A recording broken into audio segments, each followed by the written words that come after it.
Tuck in tight, witches and wizards, and let the moonlight guide us to a magical bedtime tale. Tonight, we follow Harry Potter, Ron, Hermione, and their friends as they slip into the Muggle world, where music, sports, and festivals shine brighter than a Patronus. With wands hidden and hearts open, they weave subtle magic to make Muggle moments unforgettable, finding joy amidst their battles. Let's journey across the globe for 5 cozy adventures. In Harry Potter and the Chicago Game, 1996, Harry and pals watch Michael Jordan slam dunk in Chicago, with the Weasley twins sparking mischief. In Harry Potter and the Rio Revelry, they dance at Rio's Carnival, Ginny swaying to samba while Ron munches treats. Harry Potter and the Tokyo Tournament sees them in Tokyo, marveling at sumo wrestling as their spells steady the ring. In 2000, Harry Potter and the Broadway Magic takes them to New York's The Lion King, where their magic lights up Broadway. Finally, in 2007, Harry Potter and the Coachella Harmony brings them to California's Coachella Festival, enhancing music and art with secret charms. Before our tale, or a magical video, begins, here's a trivia question. What's the name of the magical plant that shrieks when uprooted, and in which Hogwarts year is it studied in herbology? Drop your answer in the comments before the video starts, and let's dive in. The summer of 1996 hung over Harry Potter like a Dementor's chill. Voldemort's resurrection, dismissed by Cornelius Fudge yet whispered about in every shadowed corner of the wizarding world, spread fear thicker than London fog, and the image of Sirius toppling into the fluttering veil still pierced Harry's thoughts like a hex that wouldn't lift. Grimmauld Place felt more like a mausoleum than a headquarters, the Order scrambling to seal every Floo network and track every Death Eater sighting, while Hogwarts itself braced for a term of Titan security and Aura patrols. Sensing the weight on his protégé's shoulders, Albus Dumbledore, ever a master at prescribing precisely the right tonic for the soul, conjured an unexpected remedy, a dash of Muggle magic, he'd said, his half-moon spectacles flashing as though holding back a secret star. In a rare collaboration with the Magical Congress of the United States, the headmaster arranged passage for Harry, Ron Weasley, Hermione Granger, the ever-mischievous twins Fred and George, and Ginny Weasley to the very heart of the American Midwest. Thus they found themselves at Chicago's O'Hare International Airport, one of the largest Muggle transport hubs in the world, marveling at moving walkways instead of shifting staircases, clutching ministry-approved Muggle passports, and feeling the unaccustomed thump of airplane engines overhead. Wands lay concealed beneath enchanted inner pockets, and for the first time since the Triwizard Tournament's grim finale, anticipation, real, giddy anticipation, buzzed louder than fear in their chests. The purpose of their trip was a mystery until Dumbledore's contact, an American wizard named Ezekiel Zeke Thompson from the Magical Congress of the United States of America, MACUSA, met them at the airport. Zeke was a tall, wiry man with a Chicago Bulls cap perched on his head and a grin that rivaled Fred and George's. "Welcome to the Windy City, folks," he said, his voice booming over the Muggle crowds. "You're here for a treat, a basketball game, starring the one and only Michael Jordan." "Basketball?" Ron said, scratching his head. "Is that like Quidditch, only slower?" Hermione rolled her eyes, clutching a Muggle guidebook titled Chicago for Visitors. "It's a Muggle sport, Ron. Played with a ball and a hoop. No brooms, no bludgers. Honestly, didn't you read the pamphlet I gave you?" "I tried," Ron muttered, "but it was all in tiny print, and there were no pictures." Harry stifled a laugh. He'd heard of basketball from Dudley, who used to brag about watching games on television, though Harry suspected Dudley mostly liked the snacks that came with it. The idea of seeing a real game, especially with someone as famous as Michael Jordan, sparked a flicker of excitement in him. It was a chance to feel normal, even just for a day. Zeke led them through the airport, weaving past Muggle security with a discreet flick of his wand that made the guards' eyes glaze over. Outside, a sleek, magically modified van awaited, a Muggle vehicle on the outside but enchanted inside to resemble a night bus, complete with cushy armchairs and a tiny chandelier. Fred and George immediately began plotting to borrow the van for Weasley's Wizard Wheezies, their joke shop, which had just opened in Diagon Alley. The drive to the United Center, Chicago's famous basketball arena, was a whirlwind of sights. Chicago's skyline gleamed under the August sun, its skyscrapers towering like the spires of Hogwarts. Ginny pressed her face to the window, marveling at the Muggle architecture, while Hermione lectured them on the history of Chicago's wizarding community, which had thrived in secret since the 1800s. MACUSA has a hidden office right under the Art Institute, she said, flipping through her guidebook. They use disillusionment charms to keep it concealed. Fascinating, Fred said, pretending to yawn. But can we talk about this Jordan bloke? Is he like the seeker of basketball? Something like that, Zeke chuckled. He's the best there is. You'll see. At the United Center, the group joined a throng of Muggle fans, their red and black Bulls jerseys a stark contrast to the robes and cloaks Harry was used to. Zeke had secured them seats near the court, charmed to ensure no Muggle would notice their occasional slips into wizarding lingo. As they settled in, Harry felt a pang of awe. The arena was massive, its lights blazing, and the energy of the crowd was electric, almost like a Quidditch match before the snitch was released. The game was an exhibition match, a special event to kick off the Bulls' pre-season. The court gleamed under the lights, and when the players ran out, the crowd erupted. Michael Jordan, number 23, moved with a grace that reminded Harry of a seeker dodging bludgers. His presence commanded the arena, and even Ron, who still didn't quite grasp the rules, leaned forward, eyes wide. Blimey, Ron whispered as Jordan sank a jump shot, the ball soaring through the hoop with a satisfying swish. He's got to be using magic, right? No one's that good. Don't be ridiculous, Hermione hissed, though her eyes were glued to the court. It's skill, not magic. Muggle athletes train for years to. Lighten up, Hermione, George interrupted, tossing a piece of popcorn into his mouth. Let's just enjoy the show. Harry couldn't help but smile. Watching Jordan weave through defenders, his movements fluid yet powerful, was mesmerizing. It was different from Quidditch, earthbound and raw, but there was a kind of magic in it, a Muggle kind, born of effort and talent. For the first time in weeks, Harry felt the weight of Voldemort's shadow lift, if only for a moment.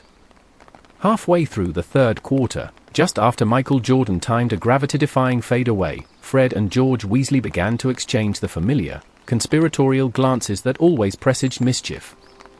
Their knees jiggled like the enchanted skiving snack boxes on their shop counter and, before Hermione could detect the plan forming behind their identical smirks, the twins leaned together under the guise of reaching for more popcorn. One slipped from custom holsters sewn into their Bulls jerseys, a precaution Arthur Weasley called Muggle-smart tailoring, and with synchronized flicks they traced a figure 8 in the stuffy arena air. A shower of harmless, liquid gold sparks erupted overhead, weaving between the floodlights in a dazzling aurora. To 20,000 cheering Muggles it appeared as a slick new lighting rig, to wizarding eyes it was unmistakably Weasley work, each spark paused mid-flight to morph into tiny silhouettes of racing brooms, wing-beating snitches, and even a miniature firebolt that executed a barrel roll before dissolving into glitter. The twins, delighted, led on detail, a formation of sparks arced across the Jumbotron and momentarily coalesced into the Chicago Bulls logo, then burst apart to reveal a crimson and gold 23 blazing brighter than any quaffle. Harry's jaw dropped as the illusion spiraled down toward the court, synchronizing perfectly with Jordan's next dunk so that, for a heartbeat, it looked as if the greatest Muggle athlete alive trailed pure Gryffindor fire.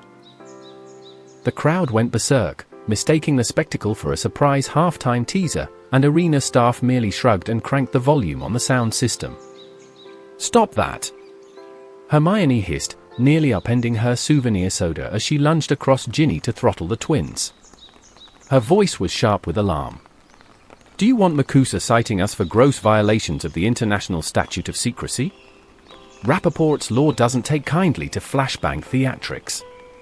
"Relax, Miss Department for the Regulation of Everything," Fred purred, tucking his wand away but not the grin. "Chicago could use a little wizarding flair." "Jordan deserves a proper tribute," George echoed, eyes gleaming as another spark snitch zipped past the rafters. Ginny's laugh bubbled out, bright as the sparks themselves, and even Hermione's mouth twitched in spite of her outrage. Zeke Thompson, MACUSA escort and amateur prankster, tilted his Bull's cap back to watch the spectacle with a knowing smirk.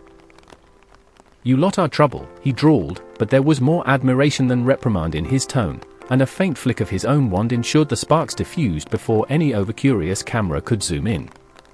As the game neared its end, the Bulls were leading, and Jordan was on fire, dunking the ball with a force that shook the rim. The crowd chanted his name, and Harry found himself joining in, caught up in the thrill. Ron, now fully invested, was on his feet, shouting, "Go on, Jordan! Show 'em how it's done!" Hermione, despite herself, clapped along, her guidebook forgotten on her lap. After the final buzzer, with the Bulls victorious, Zeke led them backstage, where Makusa had arranged a special meeting. Harry's heart raced as they approached a small room where Michael Jordan himself stood, toweling off sweat and chatting with a teammate. Zeke, who apparently had connections in both the Muggle and Wizarding worlds, introduced them as exchange students from England. Jordan's smile was warm but curious. "You kids enjoy the game?" he asked, his voice deep and easy. "It was brilliant," Ron blurted, then flushed red. "I mean, really good.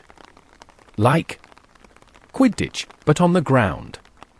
Jordan raised an eyebrow, chuckling. "Quidditch, huh? Sounds like a wild sport." Harry nudged Ron to shut up, but Jordan didn't press. Instead, he signed a basketball for them, his pen moving with the same precision as his shots. As he handed it to Harry, their eyes met, and Harry felt a strange connection, not magical, but human. Jordan didn't know about wands or Dark Lords, but he knew about pushing through pressure, about being the one everyone looked to. For a moment, Harry felt understood. Back in the van, as they headed to a hidden wizarding inn near Lake Michigan, the group was abuzz with excitement. Fred and George were already planning to invent a Jordan jumper suite that would make you leap unnaturally high, temporarily, of course. Ginny clutched the signed basketball, declaring it better than any Quidditch trophy. Hermione, ever practical, was already researching Muggle sports for their next trip, muttering about baseball and the Cubs. Harry leaned against the window, watching Chicago's lights blur past. The city felt alive, vibrant, a world away from the darkness waiting back home. He thought of Sirius, who would have loved the chaos of the game, and of Dumbledore, who'd known exactly what they needed. For one night, Harry wasn't the boy who lived. He was just Harry, a teenager watching a legend, surrounded by friends who felt like family. As the van hummed with magic and the stars twinkled over Lake Michigan, Harry closed his eyes, the echo of the crowd's cheers lulling him toward sleep. Tomorrow, they'd return to the wizarding world, to wands and wars and uncertainties. But tonight, in Chicago, they'd found a bit of magic, both Muggle and wizarding, that would carry them through. The summer of 1996 had become a tapestry of unexpected adventures for Harry Potter and his friends. After their thrilling trip to Chicago to watch Michael Jordan, Albus Dumbledore, ever the orchestrator of moments to lift spirits, arranged another Muggle excursion. With Voldemort's shadow growing darker, Dumbledore believed that a dose of joy was vital for Harry, Ron, Hermione, Fred, George, and Ginny. This time, their destination was Rio de Janeiro, Brazil, for the world-famous Carnival, a Muggle festival of music, dance, and vibrant costumes that even wizards couldn't resist.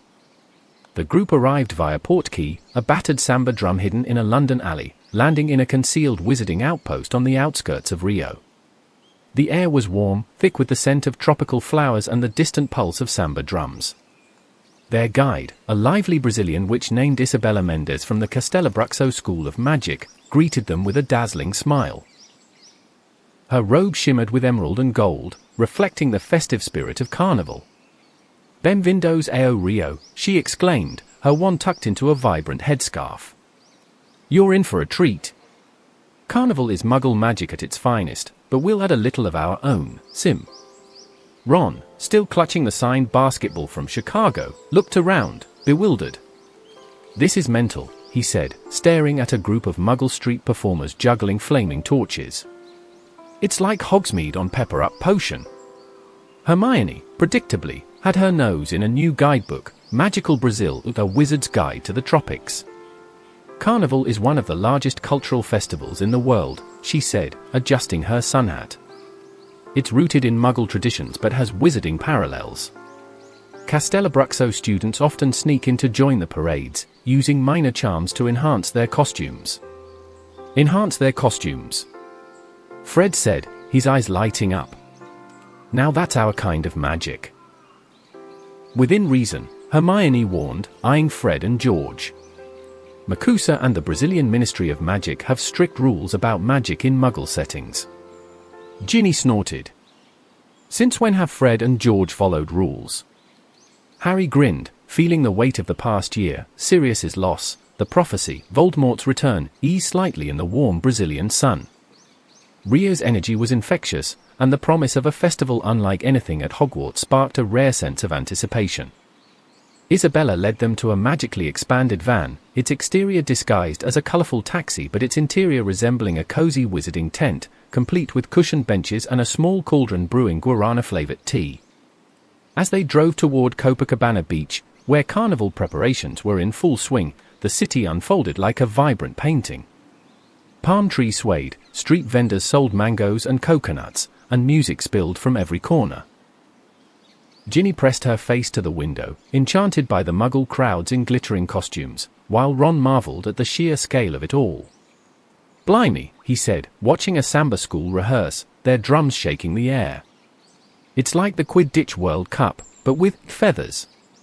"Feathers and rhythm," Isabella corrected, laughing. "Carnival is about joy, freedom, expression. You'll see tonight at the Sambadrome."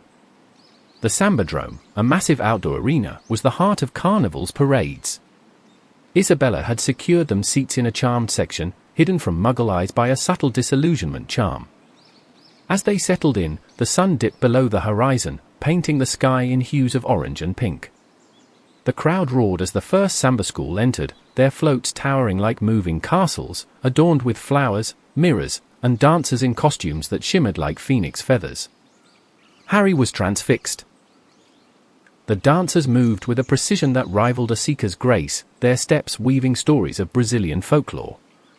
One float depicted a jaguar, its eyes glowing with what Harry suspected was a discreet Lumos charm, likely the work of a mischievous Castellabruxo student. The music, drums, tambourines, and guitars, pulsed through the air, and Harry felt it in his chest, a rhythm that drowned out his worries. Ron, predictably, was more interested in the food. Isabella had conjured a tray of Muggle snacks, Ixoxinhas, powder queijo, and brigadeiros, which Ron devoured with enthusiasm. "These are better than chocolate frogs," he declared, his mouth full. "No chance of them hopping away." Hermione, meanwhile, was analyzing the parade's logistics, muttering about crowd control spells and how Muggle events could benefit from wizarding organization. "They could use a few hover charms for those floats," she said. "It would save so much effort." Fred and George, never ones to sit idly, were already plotting. "Imagine," Fred whispered, "a Weasley's Wizard Wheezes float. Fireworks, charmed costumes, maybe a few skiving snack boxes hidden in the crowd." "Absolutely not," Hermione snapped, but her eye sparkled with the energy of the night. As the parade continued, a group of dancers in peacock blue costumes took center stage, their movements so fluid Harry wondered if they'd secretly trained with broomsticks. Ginny clapped along, her face alight with excitement. "I'd love to dance like that," she said. "Think they'd let me try?" Isabella overheard and grinned. "Why not? There's a street party after the parade. Muggles and wizards mix there, carefully, of course. I'll teach you some moves." True to her word, after the Sambadrome emptied, Isabella led them to a lively street party near Ipanema Beach.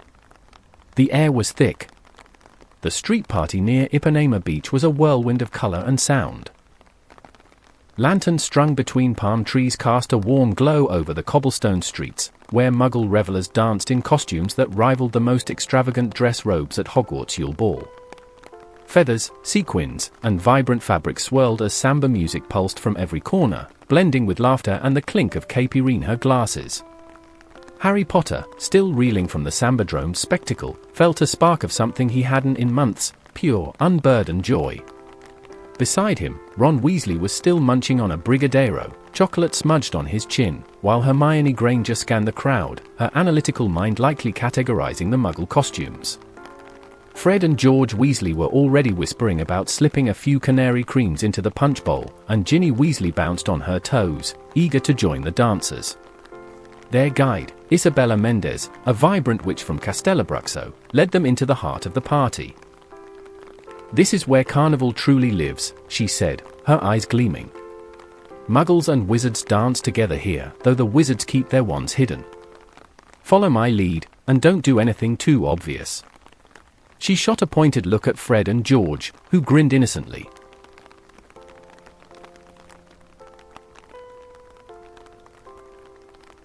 The street was a kaleidoscope of movement. A group of Muggle dancers in gold and green costumes spun past, their steps so synchronized Harry wondered if they'd secretly mastered a choreography charm. Isabella, true to her promise, pulled Ginny into the fray, teaching her the basic samba step, a quick, rhythmic bounce that had Ginny laughing as she stumbled, her red hair catching the lantern light. "It's like flying without a broom," she called to Harry, who couldn't help but smile. For a moment, he wasn't the boy who lived, just a teenager caught up in a festival's magic. Ron, meanwhile, was distracted by a nearby food stall, where a Muggle vendor was grilling skewers of carne asada. "Harry, mate, you've got to try this," he shouted, waving a skewer. "It's like kebabs, but spicier." Hermione, ever the scholar, was quizzing Isabella about the history of Carnival, scribbling notes on a charmed notepad that looked like a Muggle napkin to anyone watching. "Did you know Carnival has roots in ancient festivals, possibly even magical ones?" she said, dodging a reveler in a peacock mask. "Some Brazilian wizards claimed their ancestors used glamour charms to Merlin's beard. Hermione, dance!" Fred interrupted, grabbing her hand and spinning her into the crowd. To everyone's shock, Hermione didn't resist, her laughter mingling with the music as she tried to mimic the samba steps. Fred and George, never ones to miss an opportunity, conjured tiny, enchanted firecrackers that popped harmlessly above the crowd, blending with the Muggle fireworks. To the untrained eye, they were just part of the show, but Harry caught the telltale shimmer of magic and shook his head, amused. As the night wore on, Isabella led them to a quieter corner of the party, where a small stage hosted a capoeira performance, a Muggle martial art that looked like a dance, all fluid kicks and spins. Harry watched, mesmerized, as two performers moved in a circle, their bodies weaving stories of strength and survival. "It's like dueling," he whispered to Ron, who nodded, still chewing. The movement reminded Harry of the way Sirius had once dodged spells, graceful yet fierce, and a pang of grief hit him. But the music, the laughter, the warmth of his friends pushed the ache back, if only for tonight. Isabella, sensing the group's energy, suggested they join a bloco, a smaller, roving street parade. "It's less formal than the Sambadrome," she explained. "Anyone can jump in." Before Hermione could protest about Muggle exposure risks, Ginny and the twins were already pulling on feathered masks Isabella had conjured, blending into the crowd. Harry hesitated, then accepted a mask shaped like a jaguar's face, its eyes glinting with a subtle charm. Ron, sporting a parrot mask, looked ridiculous but gleeful. The bloco was chaos in the best way. Drums pounded, dancers swayed, and Muggle children darted through the crowd, waving streamers.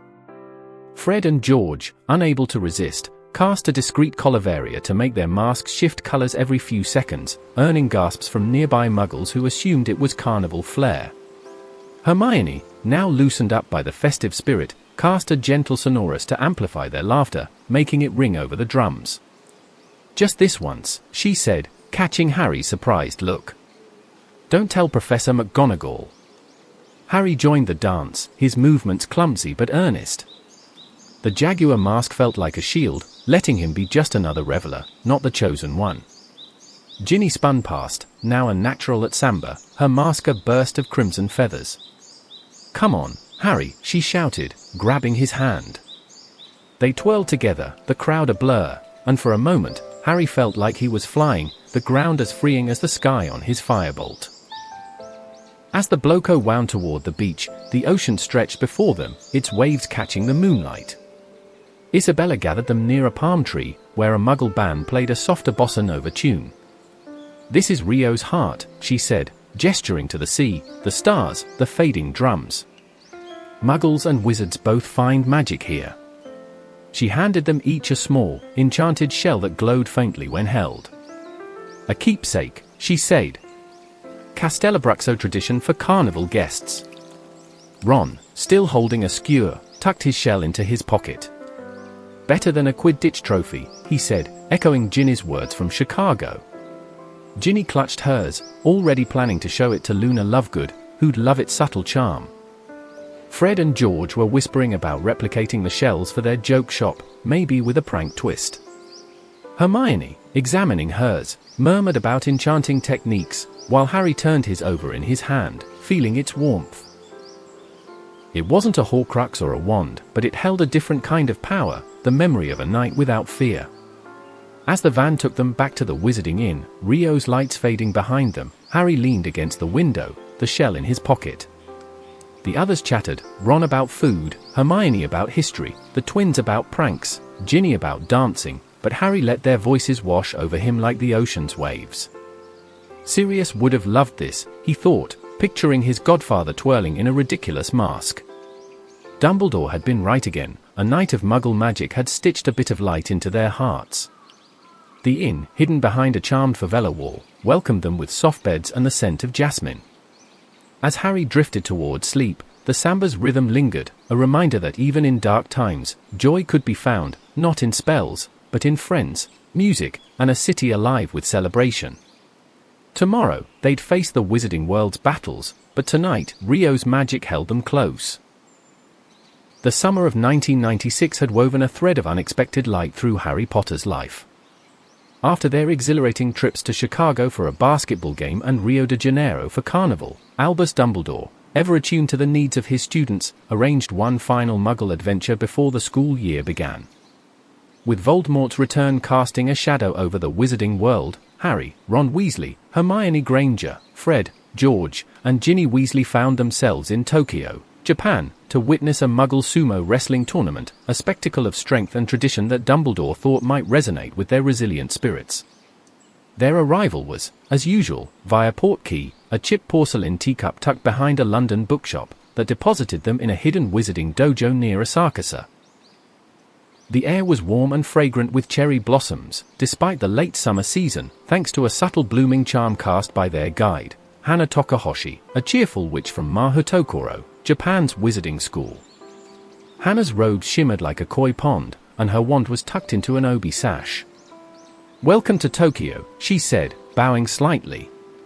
"Sumo is a Muggle art, but it's practically magic in its own way. You'll love it."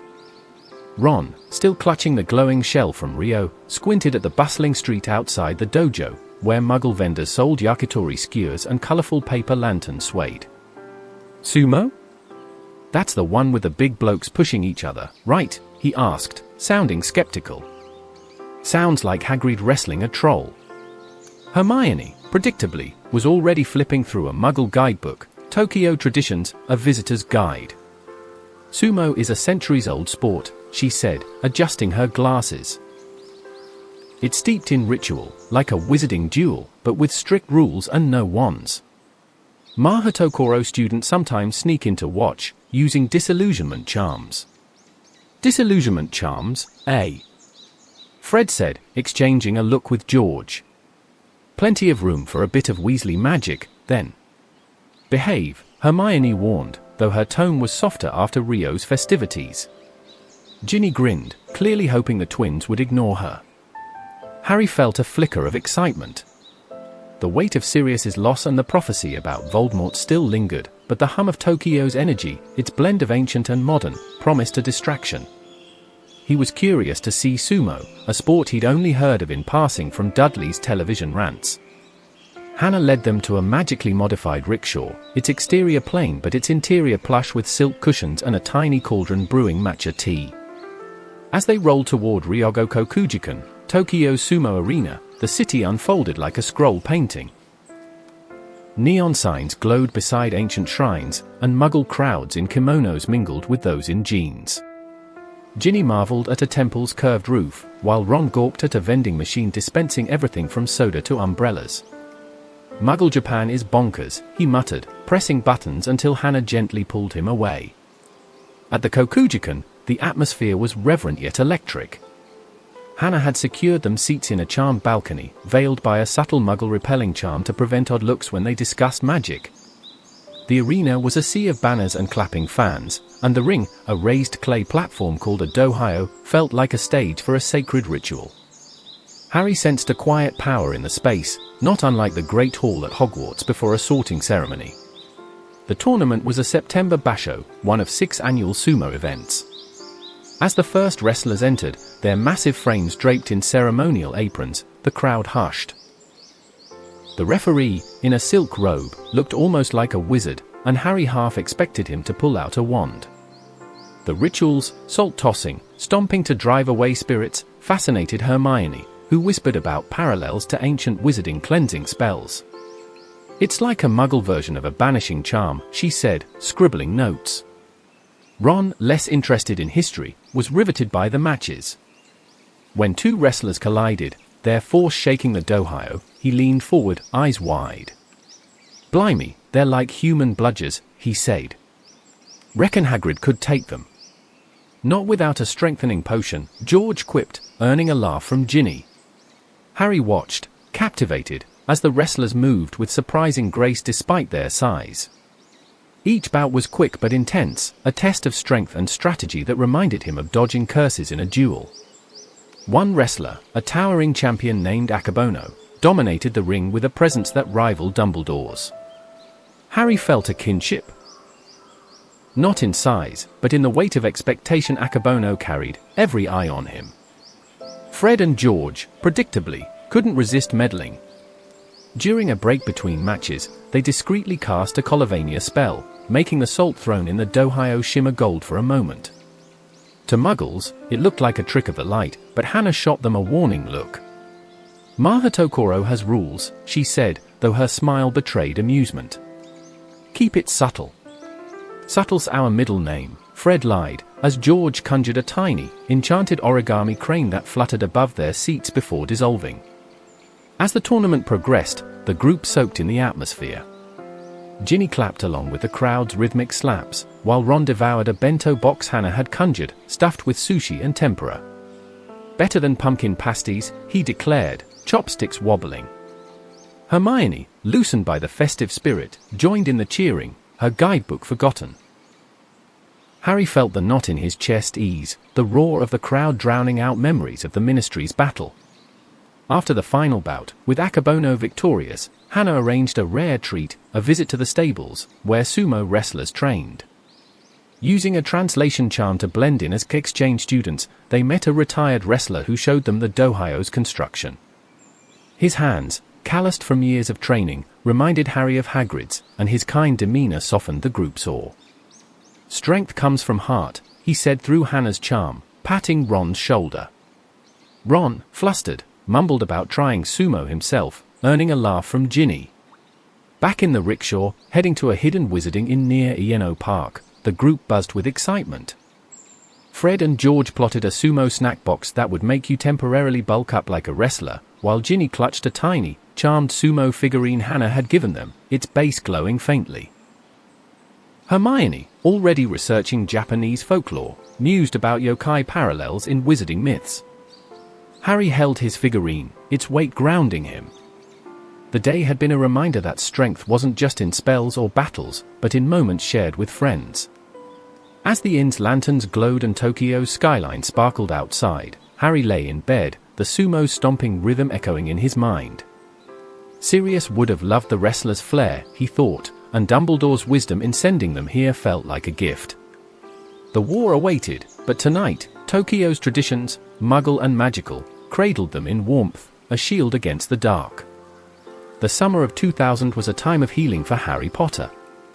At 20, he was no longer the boy who lived but a young man carving a life beyond Voldemort's shadow. The Second Wizarding War had ended 2 years prior, leaving scars but also hope. Harry, now an Auror in training, Ron Weasley, his partner in the Ministry's Auror office, Hermione Granger, a rising star in the Department of Magical Law Enforcement, and Ginny Weasley, a chaser for the Holyhead Harpies, had faced darkness together and emerged stronger. Yet, the loss of friends, Sirius, Remus, Tonks, and Fred, lingered like a quiet ache. Albus Dumbledore's legacy of finding light in dark times lived on, and through a connection at the Ministry, the quartet secured a rare Muggle getaway, a trip to New York City to see The Lion King on Broadway, a Muggle musical that had taken the world by storm.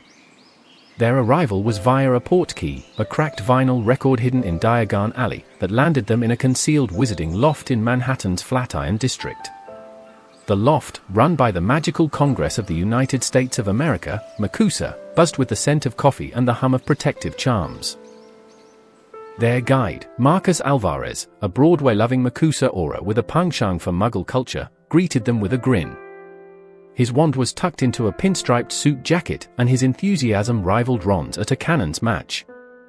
"Welcome to the Big Apple," he said, tossing Harry a Muggle subway map.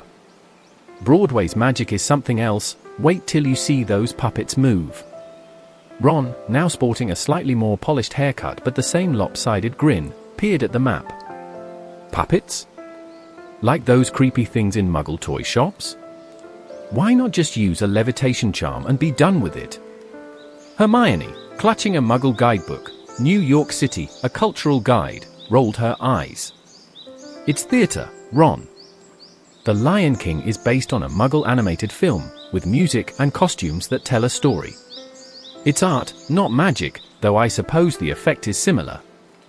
Her voice softened. She'd grown less rigid since the war, her love for knowledge now tempered with an appreciation for wonder. Ginny, her Quidditch-toned arms crossed, smirked. "Sounds like a laugh. Better than dodging bludgers, anyway." She wore a Harpies pin, a gift from George, who ran Weasley's Wizard Wheezes alone now, though Fred's spirit lived in every prank product. Harry felt a spark of anticipation. The war had left him wary, but the idea of a night lost in Muggle storytelling, far from wands and dark memories, was a balm. New York's energy, its honking taxis, towering skyscrapers, and vibrant crowds, felt like a new adventure, a chance to be just Harry again. Marcus led them to a magically enhanced taxi, its exterior a standard yellow cab but its interior a cozy wizarding space with velvet seats and a tiny cauldron brewing hot cocoa. As they drove toward Times Square, the city dazzled. Neon billboards flashed, street performers juggled, and Muggle tourists snapped photos. Ginny leaned out the window, her red hair catching the breeze, while Ron marveled at a hot dog cart. "They eat dogs here?" he asked, horrified, until Hermione explained it was just a name. At the New Amsterdam Theatre, the heart of Broadway, the air buzzed with excitement. Marcus had secured them seats in a charmed balcony, veiled by a Muggle-repelling charm to allow discreet wand use.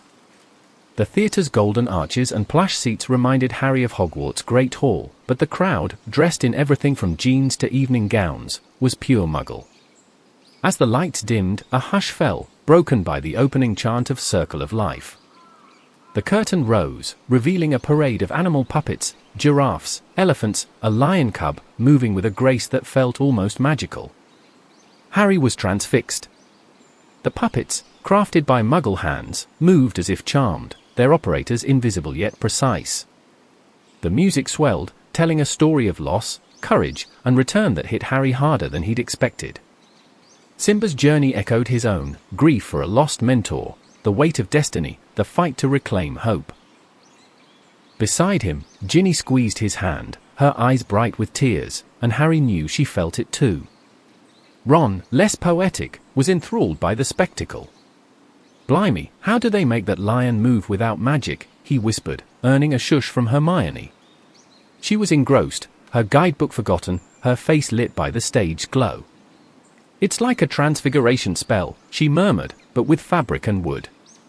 During intermission, the group sipped charmed lemonades that sparkled faintly, courtesy of Marcus.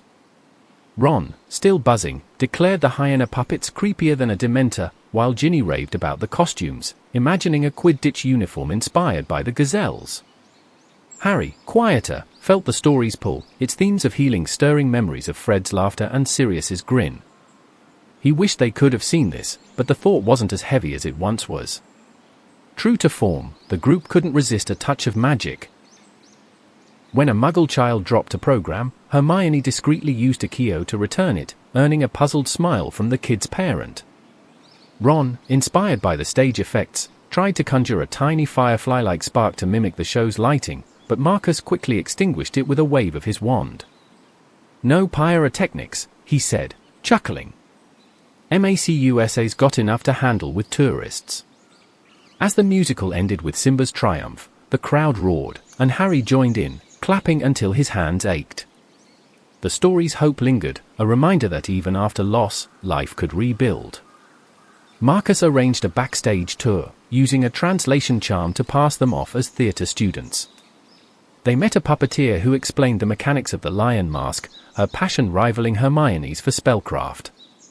"It's about bringing the story alive," she said, and Harry nodded, thinking of how magic, too, was about creating wonder. Back in the taxi, heading to the Wizarding Loft, the group was alight with chatter.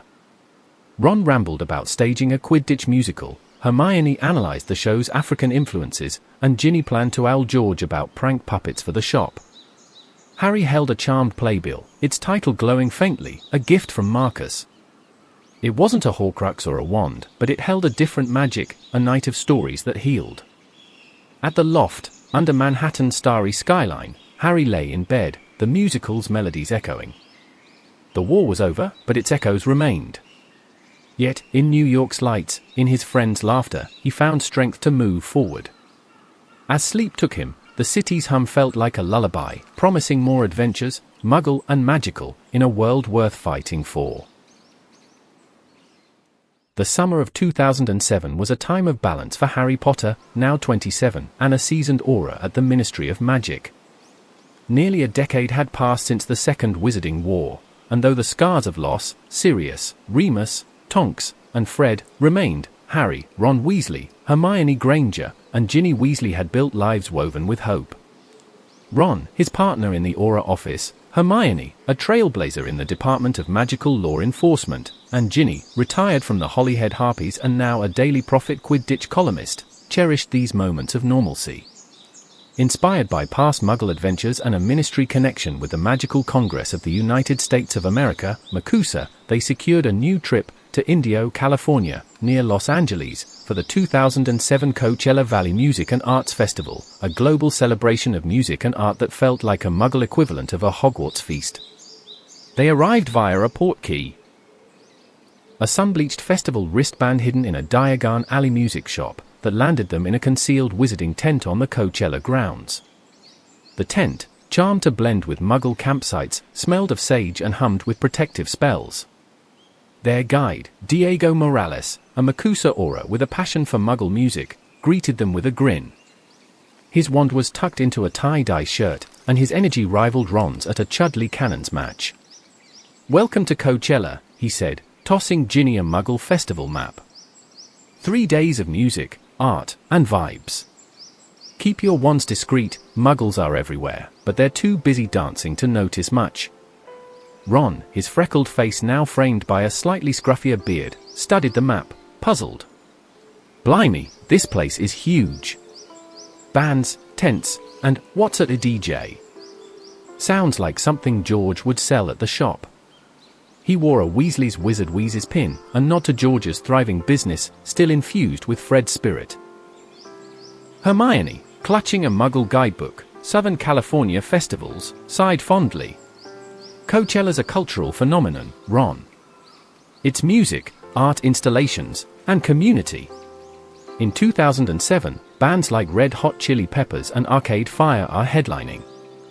It's like a Muggle version of a wizarding concert, but with more dust." Her tone was warm, the war had softened her edges, letting her embrace moments of joy. Ginny, her athletic frame relaxed in jeans and a Harpies cap, smirked. "Sounds like a Quidditch after-party, minus the brooms. Reckon we can keep up with the Muggle dancers." Her eye sparkled, reminiscent of her teenage fire. Harry felt a quiet thrill. The war's end had brought peace, but the weight of his past lingered.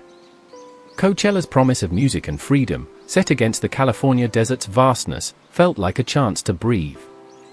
Los Angeles, with its palm trees and sunlit sprawl, was a world away from London's cobblestones. Diego led them to a magically modified golf cart, its exterior a dusty festival vehicle but its interior a cozy wizarding space with cushioned seats and a cauldron brewing iced hibiscus tea. As they rolled through the Coachella grounds, the festival unfolded like a dreamscape. Colorful tents dotted the desert, art installations, giant sculptures of flowers and mirrored cubes, gleamed under the sun, and Muggle crowds in bohemian skirts and sunglasses danced to distant beats. Ron gawked at a food truck serving vegan tacos, muttering about Muggle nonsense, while Ginny marveled at a rainbow-hued Ferris wheel, its lights twinkling like fairy fire. At the festival's main stage, Diego secured them a spot in a charmed area, veiled by a Muggle-repelling charm to allow subtle magic. The crowd pulsed with energy, waving glow sticks as the sun set, painting the sky in pinks and purples. The first act, Bjork, took the stage, her voice soaring over avant-garde beats, her dress a cascade of colors that reminded Harry of Luna Lovegood's wildest outfits. The music felt alive, like a spell weaving through the air, and Harry was captivated. The group's contribution to Coachella's success began subtly. Diego, who worked with MACUSA's Cultural Liaison Office, revealed that the festival's massive light shows sometimes faltered due to desert heat frying Muggle equipment. "We lend a hand," he whispered, without the Muggles knowing. During a set by Rage Against the Machine, when a spotlight flickered, Hermione discreetly cast a repro charm, stabilizing it. The crowd cheered, assuming it was part of the show, as the band's raw energy shook the stage. "Nice one," Diego mouthed, winking. Ron, inspired by the festival's art, couldn't resist. During a quieter set by Regina Spektor, he used a Colaveria charm to make a nearby sculpture, a massive butterfly. Shift hues, blending with the sunset. Muggles gasped, snapping photos, thinking it was a programmed effect. George would approve. Ron grinned, dodging Hermione's glare. Ginny, laughing, added a tiny Lumos to a lantern installation, its glow enhancing a late-night DJ set by Tiesto. The Muggles raved about the epic lighting, oblivious to the magic. Harry's moment came during Arcade Fire's headlining performance. A sudden wind gust threatened to topple a stage banner, risking a delay. With a quick Wingardium Leviosa, hidden by the crowd's chaos, he steadied it, letting the band's anthemic music flow uninterrupted.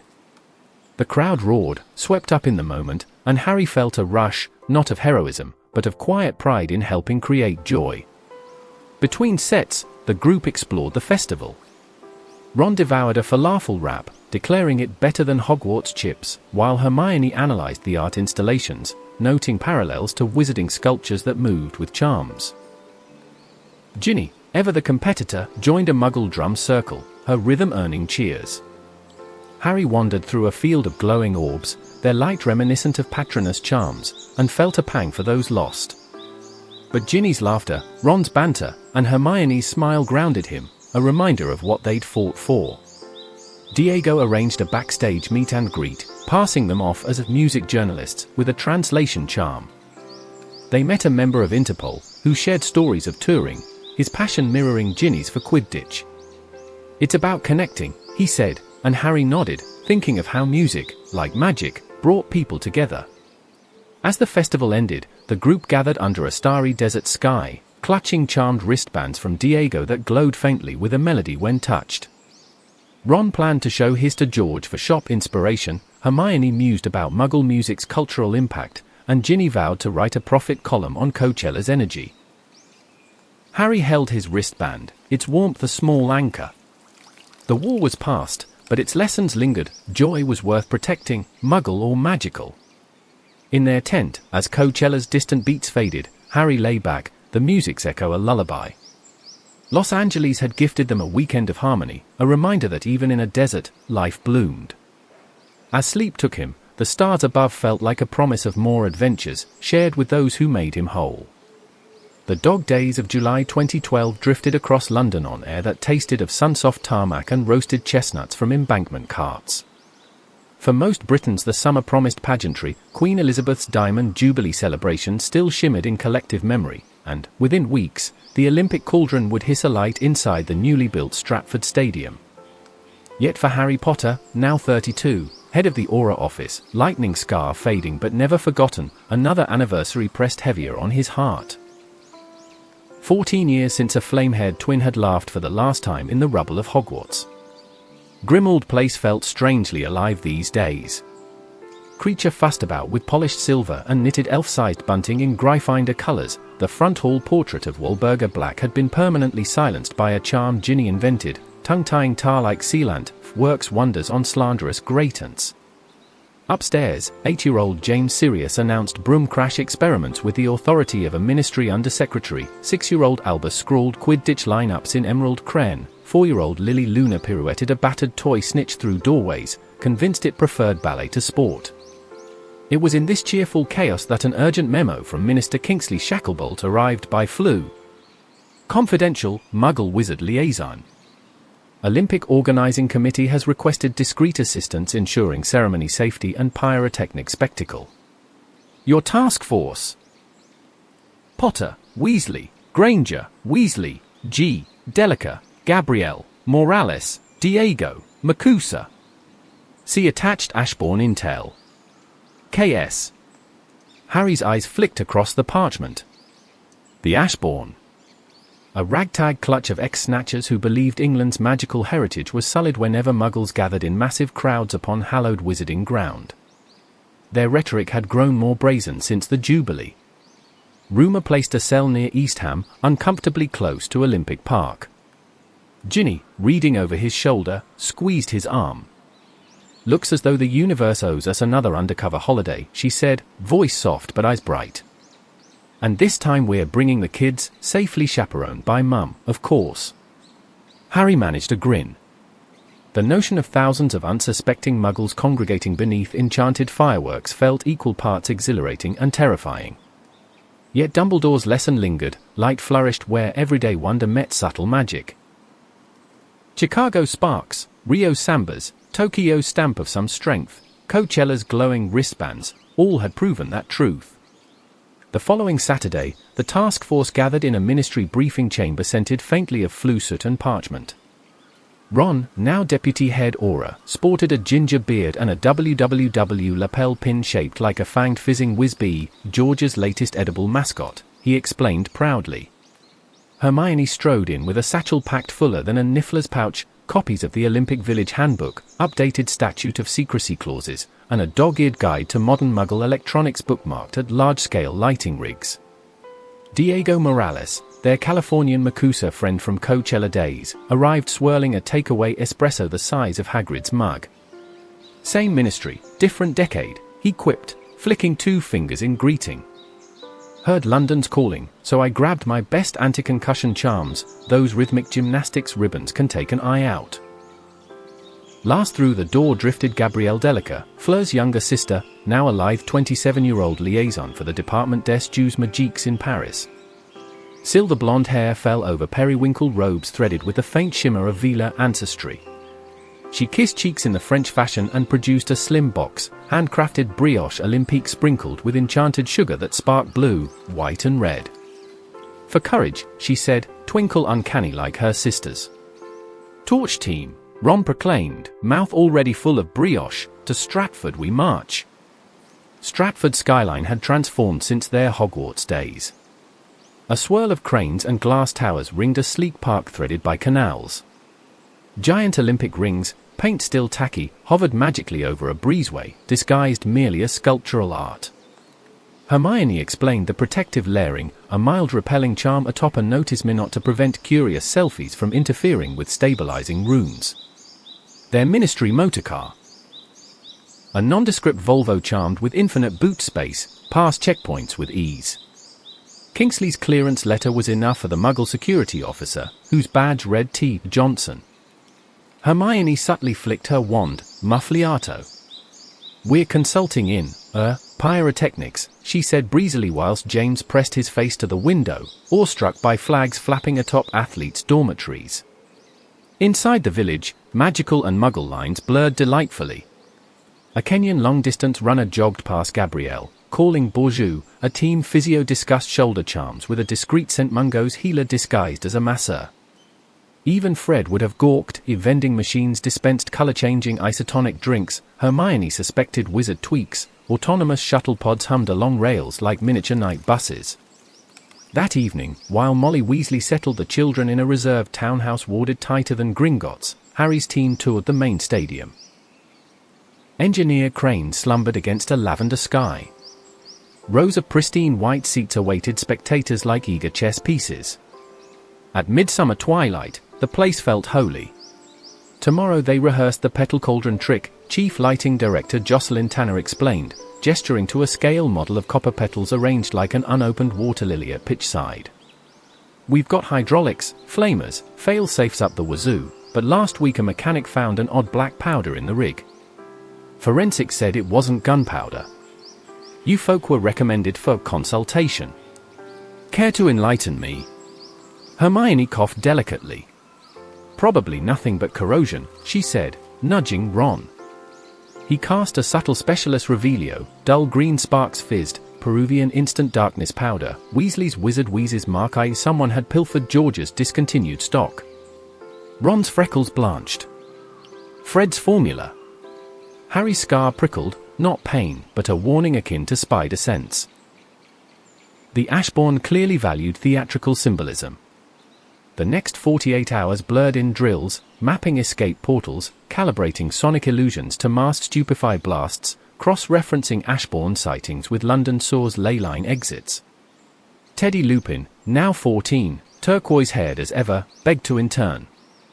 Under Harry's mentorship he handled file sorting, but slipped out nightly in his metamorphogus disguise, gleaning intel from nocturne backrooms. One dawn he burst into the tactical tent clutching a crumpled receipt smelling of dragon dung fertilizer. Heard M boasting, he said, eyes flicking amber wolfish in excitement. They'll strike the heart of flame before the Queen's arrival. Hermione tapped the map. The heart of flame equals the cauldron itself. Diego whistled.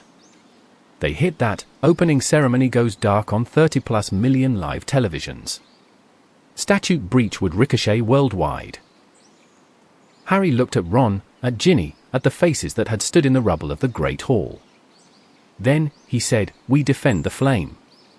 The 27th of July, 2012 arrived breathless and gold. City streets glimmered with street art ribbons, double-decker buses wore bunting like giant tartan bow ties. Early evenings saw a hush sweep the stadium as 70,000 souls settled beneath floodlights. Sirens of the distant Thames drowned under a chorus of doves released from floating bicycle rigs. Hermione's smile at the ingenuity shone brighter than the dove wings. Backstage, Torch Team braced. Their identikits, black utility robes charmed to mimic stagehand high-vis jackets, earpieces buzzing with both Aura Code and BBC Director cues. Harry's vantage was a gantry above centre pitch.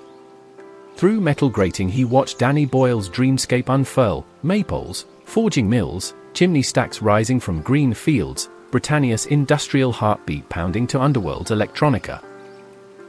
When the Queen stunt double parachuted, with Bond, into the arena, cheers reached seismic pitch.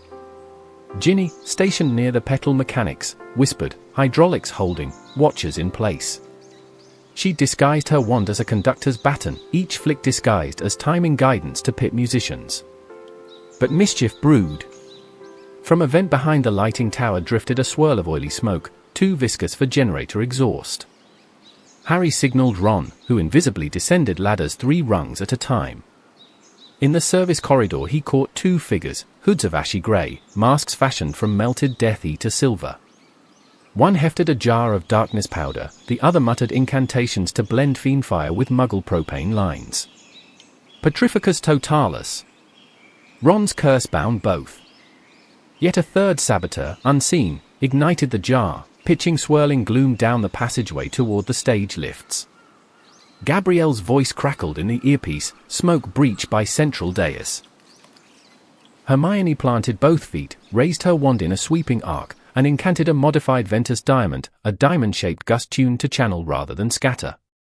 The smoky plume funneled upward, sucked into the open roof like a captured genie. Meanwhile, Harry felt the gantry tremble, and Ashbourne perched on the rigging had conjured miniature splinters of molten ember, aiming to rain them onto the petal cauldron before ignition. Harry apparat across a meter gap, technically illegal inside a crowded stadium, but split-second silent, and grappled the attacker. They toppled, suspended only by safety cables. Sparks sprayed, illuminating a mask carved with the Black family crest, Regulus's star inverted. These saboteurs had studied old pureblood symbology well.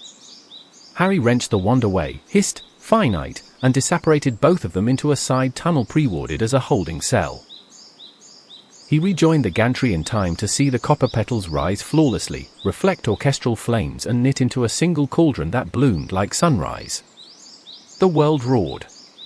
Millions of televisions captured nothing amiss save perhaps a faint aurora of gold above the actors, courtesy of Ginny's silent Lumos Meteorum, weaving invisible comets only wizard eyes perceived. 3 nights later came the men's 100-meter final, Usain Bolt versus the clock versus myth. The stadium hummed with so much anticipation that even Crookshanks's hackles would have stood on end had the old ginger beast still roamed. James, Albus and Lily arrived in scarlet-trimmed ear defenders courtesy of Grandma Molly, too much racket for little tympanic membranes, dears. Arthur Weasley escorted them partway, secretly thrilled by turnstiles and barcode scanners. Harry and Ginny, off shift for the race, allowed themselves 5 minutes of ordinary family awe. Bolt crouched. The pistol cracked. 98,000 breaths held. In 9.63 seconds, record-breaking magic, entirely non-wand, unfurled across the Olympic track.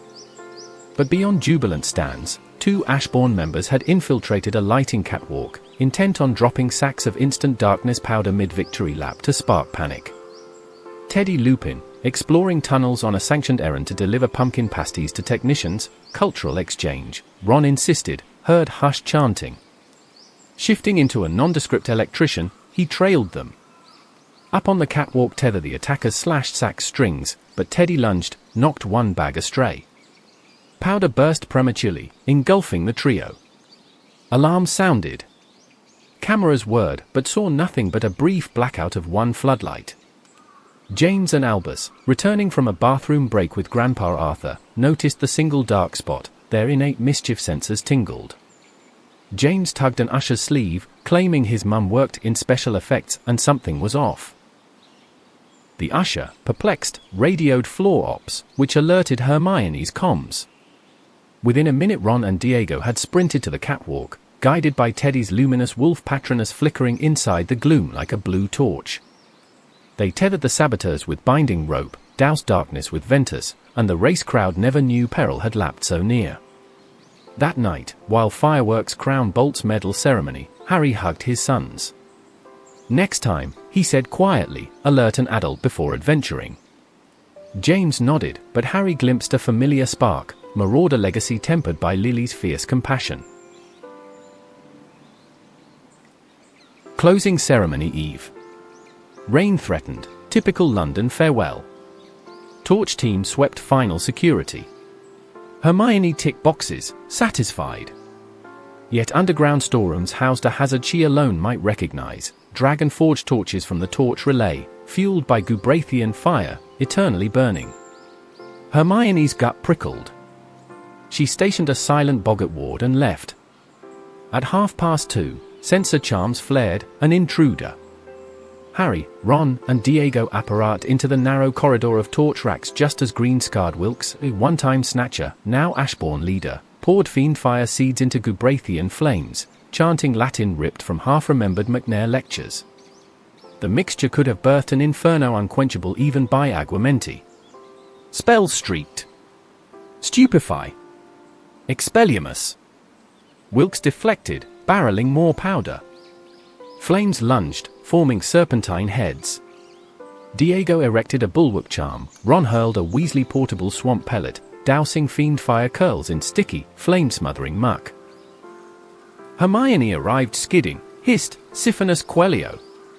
An experimental charm merging Muggle co-extinguishers with Aqua Erupto.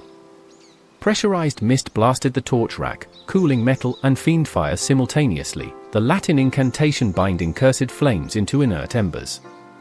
Gabrielle conjured a glass globe, vacuum-sealed the remains, and Wilkes, wandless, crumpled. Exhausted, Harry cuffed the saboteur. "Game stay bright," he said.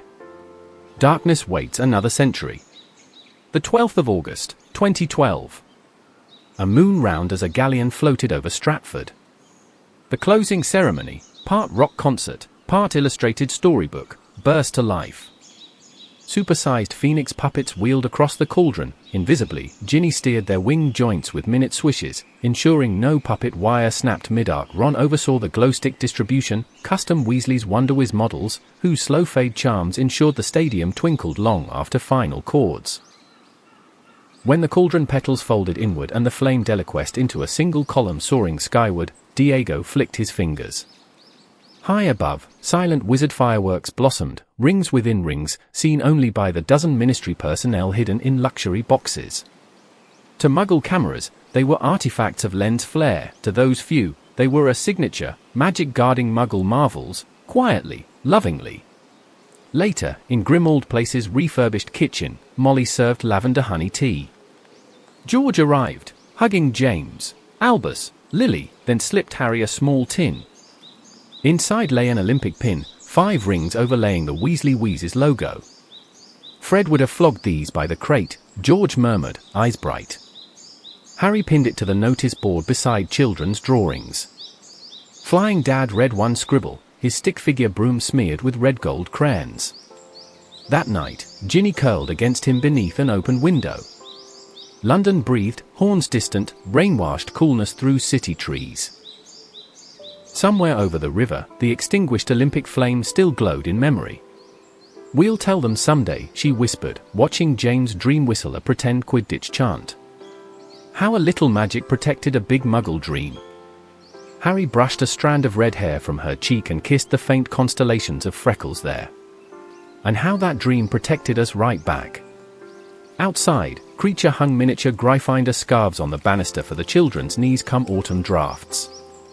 Fireflies, perhaps Ginny's silent comets escaping pocket charms, flitted above the fig tree. The Wizarding and Muggle worlds, like twin torches, burned side by side, bright, separate, yet warming the same night air. The August sun lay heavy upon the Oregon high desert, a bright white coin above faded grasslands and the scent of juniper. Harry Potter stood on a makeshift wooden platform, one boot balanced on a crate stamped U.S. Bureau of Land Management, and shaded his eyes against the glare. It had been 5 years since London's Olympic cauldron burned out, 5 quiet years filled with ministry paperwork, Weasley family Sunday dinners, and the clatter of children's feet racing through Grimmauld Place. Yet calm never lasted forever in Harry's orbit. This time, the summons came not from Kingsley Shacklebolt but from Luna Lovegood, whose owl arrived swaddled in eclipse black silk. "Dearest Harry, on the 21st of August the moon will walk directly in front of the sun, all the way from Oregon to South Carolina. Centaur star watchers say that when Sol is crowned in shadow, dormant portals flicker awake along the path of totality, tiny cousins to the veil in the Department of Mysteries. That much concentrated liminal energy is irresistible to certain cultish sorts. Thought you and the Auras might like a holiday. Bring biscuits. Ever your friend, Luna." Harry reread the letter 3 times, then folded it with care. The last time portals and cults had collided, he'd spent a month scouring Nocturne Alley for fiendfire scorch marks. Besides, Luna's notion of holiday usually involved dirigible plum hunts amid hungry Keelin. But a family excursion to America held unexpected appeal. Albus would board the Hogwarts Express in barely a fortnight, James was angling for his first proper broom, and Lily still believed the moon wore silver slippers at night. One final adventure before school felt right. So here they were, Harry, Ginny, the children, Ron, Hermione, Rose, and Hugo, lodged in an enchanted Airstream caravan that looked perfectly mundane until you stepped through the door and found a 4-poster bed where the kitchenette ought to be. Diego Morales, their Makusa friend, had parked 3 identical vans in a crescent on Bureau land outside the small town of Madras. From above, the campsite formed a rune centimeters shy of a summoning circle, though Luna insisted it was only to maximize sky view. Madras bustled with Muggle eclipse chasers, hobby astronomers, smartphone bloggers, and a Bavarian brass band that practiced Here Comes the Sun on the high school field every evening until twilight bled pink beyond Mount Jefferson. Pop-up stalls sold commemorative t-shirts, telescopes the size of blast-ended scroot cannons, and a totality tacos of dyed midnight blue with squid ink. Hermione catalogued every clever bit of Muggle marketing in a leather notebook, murmuring that Weezes could learn from this level of spectacle. Yet beneath the carnival hum, Ministry and MACUSA agents moved like ants below grass stalks. The Centaur's prophecy had reached Britain via Ferenz, who delivered it to Hermione one dawn at the rebuilt astronomy tower, an omen written in starlight and hoof dust. When noon is night and night is noon. The veiled mouths open wide. Should shadowed song become a tune? Two worlds will bleed their tide. Unspecific, yes, but grim enough to warrant contingency plans. Harry's priority was twofold: keep Muggles blissfully unaware of arcane dangers, and keep the children safer than hippogriffs in molting season. He stationed unauthorized tripwire charms around the vans anyway. The very first evening, Luna arrived astride a Thunderbird feather surfboard, Ilvermorny's equivalent of a broom, her robes a swirl of eclipse maps and her radish earrings upgraded to black opal moons. Beside her hovered Rolf Scamander, shepherding a crate that rattled ominously. Inside coiled half a dozen snug-sized mooncalves due to perform an ethereal dance during totality. Luna greeted the Weasley children as if meeting long-lost pen pals. "See here, Lily," she whispered, producing a monocle made of river ice that refused to melt. "This shows you where the moon really is, not where you think it is." Quite useful for spotting pocket portals. Lily squealed, pressing the chilly lens to her lashes and nearly tumbling backward off a camp stool. James, older and prone to skepticism, grunted something about wanting a look through real telescopes. "Mum, the Muggle ones that use mirrors." Ginny caught Harry's eye, how quickly their eldest sought ordinary marvels over magical ones, and smiled, half proud, half wistful. The following day Diego convened a sunrise briefing inside his van's illusion-proof lounge. An enchanted chalkboard traced the eclipse's path: Oregon, Idaho, Wyoming, Nebraska, Missouri, Illinois, Kentucky, Tennessee, Georgia, South Carolina. Sparkling dots marked sites where ley lines intersected the lunar corridor. "Trouble spots," Diego said, tapping Idaho Falls and Carbondale with his wand. Our counterparts flagged Ashbourne chatter about unlocking midnight gates.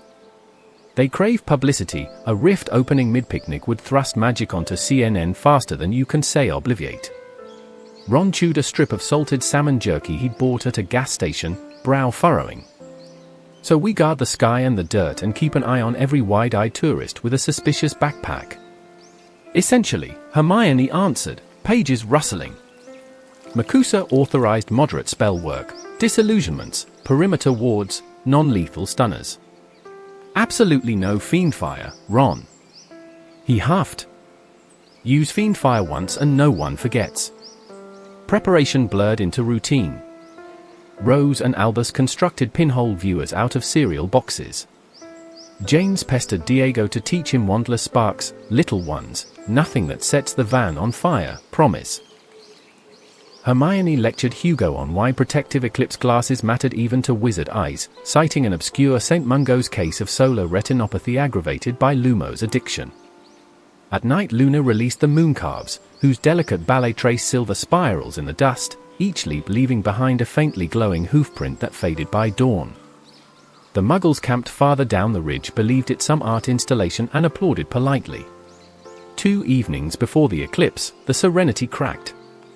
Teddy Lupin, newly graduated Aura trainee, visiting on motorcycle, rolled into camp at dusk with a face paler than Vila porcelain. He swung off his bike, metamorphogus hair stuck halfway between weary brown and panicked turquoise. "Patrolled the canyon overlook," he said, voice tight. "Found these scattered around." From his satchel he produced a handful of parchment strips charred at the edges but still legible. Sketches of swirling portals ringed by runic equations, ash-grey masks penciled in the margins. The Ashbourne crest, a serpent devouring its own tail beneath the words Puritas Umbra, stamped the corner in wax black as pitch. Hermione lifted the papers with tweezers. "They've refined the veil-piercing algorithm. Fiendfire seeding plus gravitational lensing of the eclipse's corona, Merlin's beard." Luna, peering over her shoulder, merely smiled. "Of course they have. The moon hides the sun only rarely. It's a lovely spotlight for mischief if you like that sort of thing." Harry slid his wand behind his ear. We bolster wards tonight. Teddy, show me exactly where you found these. They apparat to the overlook, a cliff of ochre stone that plunged toward the Deschutes River, its waters glinting copper in the sunset. The ground bore faint scorch marks that pulsed with residual curse energy. Whoever practiced here had some skill. The runes were perfectly spaced to harness the eclipse's incoming shadow. Harry crouched, fingertips grazing the outermost glyph. A memory flashed: stone floor, ministry atrium, molten gold turning men to statues, then evaporated. He straightened. They'll try again. Likely during totality, when alfutting around in daylight is easy to mask. Back at camp, the adults gathered round the portable fire pit while children chased mooncalf footprints. Diego conjured a map in mid-air and overlaid translucent circles marking each Ashbourne rune cluster discovered so far. They formed a broken chain, beads heading east with the eclipse. Hermione exhaled.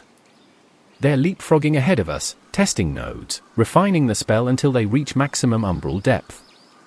The longest totality occurs near Carbondale, Illinois, 2 minutes 40 seconds.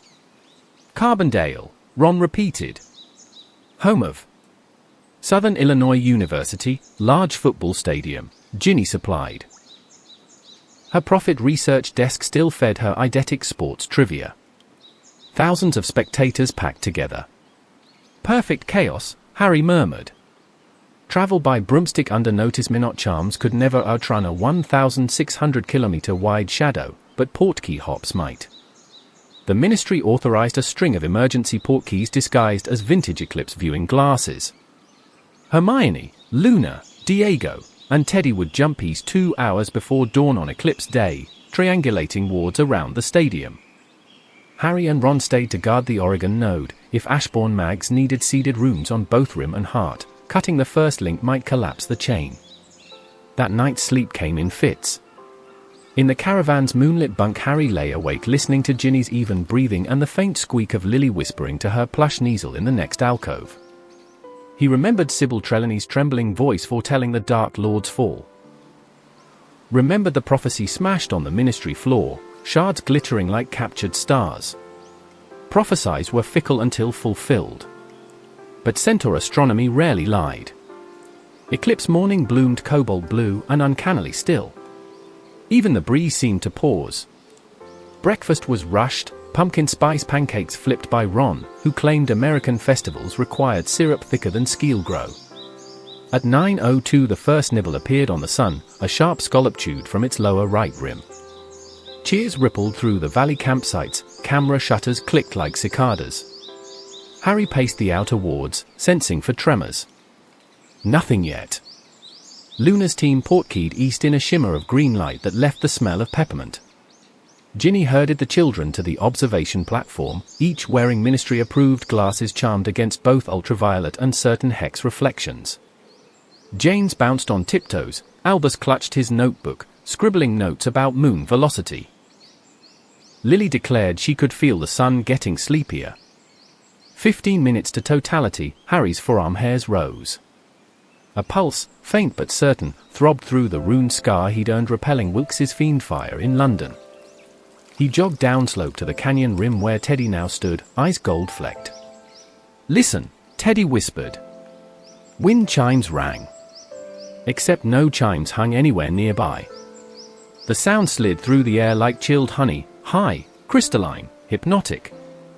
Harry tightened his grip on his wand. 50 meters east a shimmer danced, as though heat haze condensed into a whirlpool. The outline of a door, blacker than eclipsed darkness, wavered in the air. Teddy swore softly. "That's them stitching a protoveil. Didn't think they could pull it off this far west." Harry thrust his wand forward. "Finite incantatum." Silver ribbons of counterspell lashed out, slicing the haze. The door flickered, recoalesced. From its depths emerged 3 cloaked figures wearing ash-grey masks. They stepped onto the cliff as if gravity meant nothing. The leader's voice rasped. "Light bleeds, shadow feeds. Purity in Umbra." Harry shot a stunning spell, the mask deflected like a mirror, reflecting the bolt skyward where it fizzled into harmless sparks. "Command masks, tricked with mirror alloys. Teddy launched into a low tackle, but shadow tendrils unspooled, tossing him aside. The chimes grew louder, harmonizing with the advancing moon. Back at the platform, the sun was now a slender sickle set against a bruised sky. Temperature dropped. James shivered despite desert heat. Ginny sensed something amiss and shepherded children toward the van, whispering for them to stay inside and lock the door behind the tapestry curtain. On the cliff edge, battle turned brutal. Harry ducked a streak of violet curse fire, countered with Expelliarmus, and managed to whack one mask askew. Beneath it hid a woman barely older than James, eyes wide with fanatic heat. She hurled a rune-spiked dagger, grazing Harry's shoulder. Pain burned icy, tingling where silver met skin. Teddy regained footing, wand slashing arcs of turquoise. He conjured a semi-corporeal wolf Patronus that lunged at the nearest Ashbourne, jaws of blue light snapping. Patronus bites could not kill, but they seared dark magic like holy oil. The attacker shrieked and stumbled back through the half-formed veil, vanishing as though sucked under water. The portal rippled and shrank a fraction. Harry faced the leader again. The eclipse entered totality. Day collapsed, stars ignited overhead, the corona flared a ghostly halo round a black disk. Muggle cheers erupted across the valley, oblivious to two silhouettes dueling where canyon met sky. In deepening blue-black gloom, spells shone like meteors. The leader jabbed his wand, chanting a guttural curse Harry recognized from Snape's scribbled margins: "Darken the soul, open the gate." A cyclone of night rose from the rune circle, tendrils reaching for Harry's chest. Instinct screamed. Harry slammed both hands to the ground and shouted, "Protego Maxima!" A dome of incandescent gold erupted, pure as phoenix fire. Shadow collided with shield, sparks rained like sun flakes.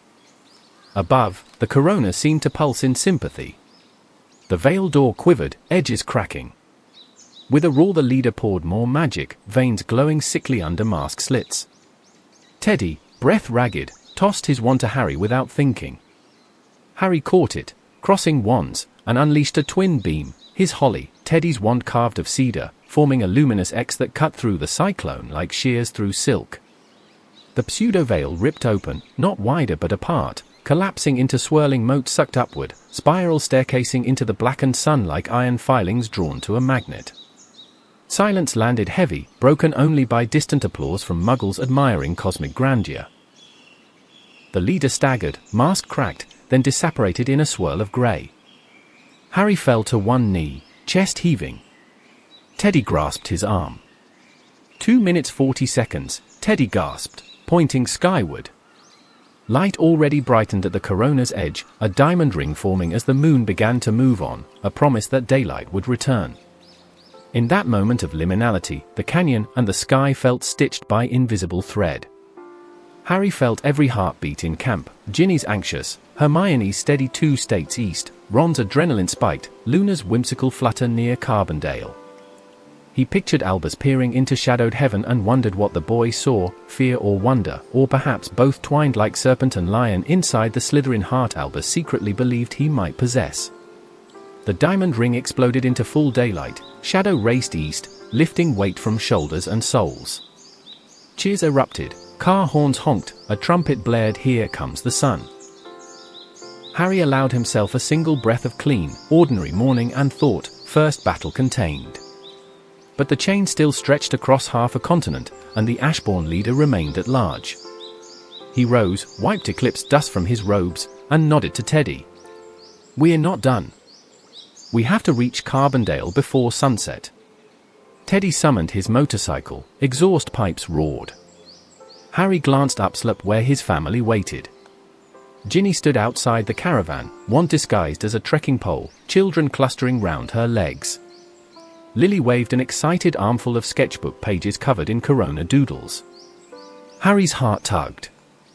He jogged to them, gathered Ginny in an eclipse-dark soot-flecked embrace, and kissed the top of Lily's head. Change of plans. Dad and Uncle Ron are portkeying east. James's eyes blazed. "Are you fighting bad wizards again?" Harry hesitated. "Keeping everyone safe, that's all." Albus stepped forward, green eyes solemn. then come back before the moon steals the sun again." His words, simple yet laced with strange child wisdom, settled in Harry's chest like a compass needle. "I will," he promised, feeling the weight of prophecy old and new settle upon the vow. He squeezed Ginny's hand once, then turned and followed Teddy toward the portkey glasses, where Ron already waited, jaw set. The desert air shimmered with midday heat now. Totality had lasted mere minutes but felt an epoch. Harry touched the cardboard frames, counted down with Ron, and the world twisted into the familiar yank of portkey travel, toward the heart of the Shadow Path, where the second act of the Eclipse battle waited beneath Illinois sky. The jolt of the portkey spat Harry and Ron onto the cracked tarmac of an auxiliary car park behind Southern Illinois University's football stadium. Humid air wrapped around them like a damp cloak, cicadas buzzsawed from trees beyond the floodlights. Carbondale's afternoon sky was bright again. Totality here was still 3 hours off, but a hazy pall hung overhead, as if the eclipse had left a ghost of night suspended in daylight. Teddy Lupin revved his motorbike out of the spiral of blue sparks, boots skidding, face set. Luna's team reported new glyph clusters under the east stands. He called over the engine. Hermione's shoring wards, but the Ashbourne set disillusioned tripwires along the concourse. Harry's reply became a barked cough. The air tasted faintly of brimstone. He tapped the bead that connected him to Hermione's comcharm and heard only static. Someone was jamming local magical frequencies. Ron drew his wand, eye sweeping the maze of food stalls and sponsor tents that ringed the stadium like a carnival. Thousands of spectators in eclipse glasses meandered, blissfully ignorant. A marching band rehearsed inside, brass echoing. Somewhere above, drones droned, Muggle news crews, their optics one stray hex away from headline catastrophe. They moved fast, weaving through back corridors. Every fourth step Ron flicked, revealing dust from his pocket. Swirling indigo specks outlined invisible rune cords strung across doorways. Harry severed each with a whispered severing charm. One cord hummed ominously before snapping, too much power bottled inside. A tremor rumbled beneath their feet, lights flickered. Stadium staff blamed a generator. Harry's scarless forehead prickled with the old intuition, dark magic, close. They found Hermione, Gabrielle, Luna, and Diego in a maintenance alcove under Section 109. A silver-blue wall of layered shields shimmered behind them, encasing a concrete hatch in the floor. "Veil anchor," Hermione said without preamble. Sweat streaked her temples, for empty phials of strengthening solution lay at her feet. The Ashbourne keyed the spell to the stadium's earthquake dampers. If the hatch opens while totality peaks, their rift will piggyback the mechanical resonances and stay stable. Diego jerked a thumb at the stands. That hatch leads to the pitch tunnel. One rogue vortex in front of 40,000 cell phone cameras. Makusa and the Ministry are toast. Gabrielle added, "Worse, Centaur augury says such a rift siphons ambient life force. Spectators could age years in seconds." Ron swallowed. "We've got to collapse it before second contact." Luna, who until then seemed absorbed in tracing constellations on the concrete with her fingertip, looked up. "Second contact is only 90 minutes away. But we needn't rush blindly. Portal nodes require harmonic cohesion. Disrupt their choir and the Veil forgets how to sing." Ron blinked. "In English." "We detune them," Harry translated, remembering how Fred once mistuned a fanged fizzing whiz-bee display, turning shrieks to burps. "But what's the counter note?" Hermione fished a battered tuning fork from her beaded bag. A-flat 432 Hz. Perfect tension with their rune frequency. Ferenz confirmed it matches the corona's B-flat pulse during this eclipse. Harry raised an eyebrow. "You carry tuning forks now?" "I've birthed 2 children and wrangled 5 international treaties," she said primly. "I carry everything." Plan formed, broadcast the counternote through the stadium's PA system moments before totality, while simultaneously overloading the anchor runes with sympathetic light, Luna's mooncalves and Teddy's corporeal wolf patronus in tandem. If done precisely, the veil fabric would shred harmlessly. They split. Teddy and Gabrielle sprinted for the control booth to hijack sound, Diego and Ron guarded concourses, stunning cloaked figures as they surfaced from behind concession stands. One Ashbourne staggered into view near Gate 2. Ron's jellylegs jink sent him sprawling into an ice cream cart, cloaking him in mint chip goo. The operator stared, decided it was an avant-garde mascot act, and kept scooping. Harry and Hermione returned to the hatch. She laid her tuning fork atop the rune lattice, muttered a thundering silencing charm so the note would feed only magical structures. Luna arrived leading the crate of mooncalves, now glowing pearl-white in pre-eclipse dusk. Around them, sunlight dimmed, shadows lengthened with unnatural haste. Crowds murmured, slipping glasses on, unaware that a different darkness pooled beneath their shoes. Through static the comm-bead cracked alive. Teddy. Booth secure. Counting down from 90 seconds. Brass fell silent inside. Then a single pure A-flat note warbled through speakers, soft but persistent, vibrating bones. Runes flared angry crimson, then lurched off-key, sputtering like fireworks dipped in water. The hatch groaned. Mooncalves pranced in a widening spiral, stardust hoofprints wove a gleaming torus. Luna whispered nonsense poetry, each syllable a soft charm of light. Harry added his Patronus, prongs burst forth, antlers radiant, cantering beside the mooncalves. A second silvery shape bounded in, Teddy's great wolf, eyes bright. Steel clanged, the hatch lid ripped upward. Out of the pit billowed black mist studded with pinpricks of distant stars. A masked Ashbourne magus rose inside the void, cloak whipping. It was the same leader from Oregon, mask mended with jagged pewter staples.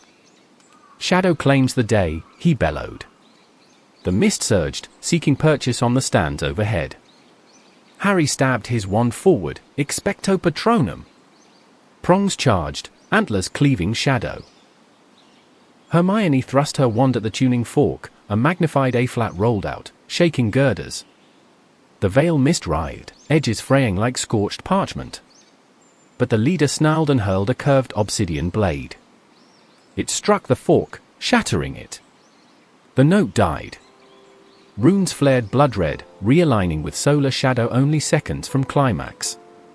From high above, a choir floated, children's voices.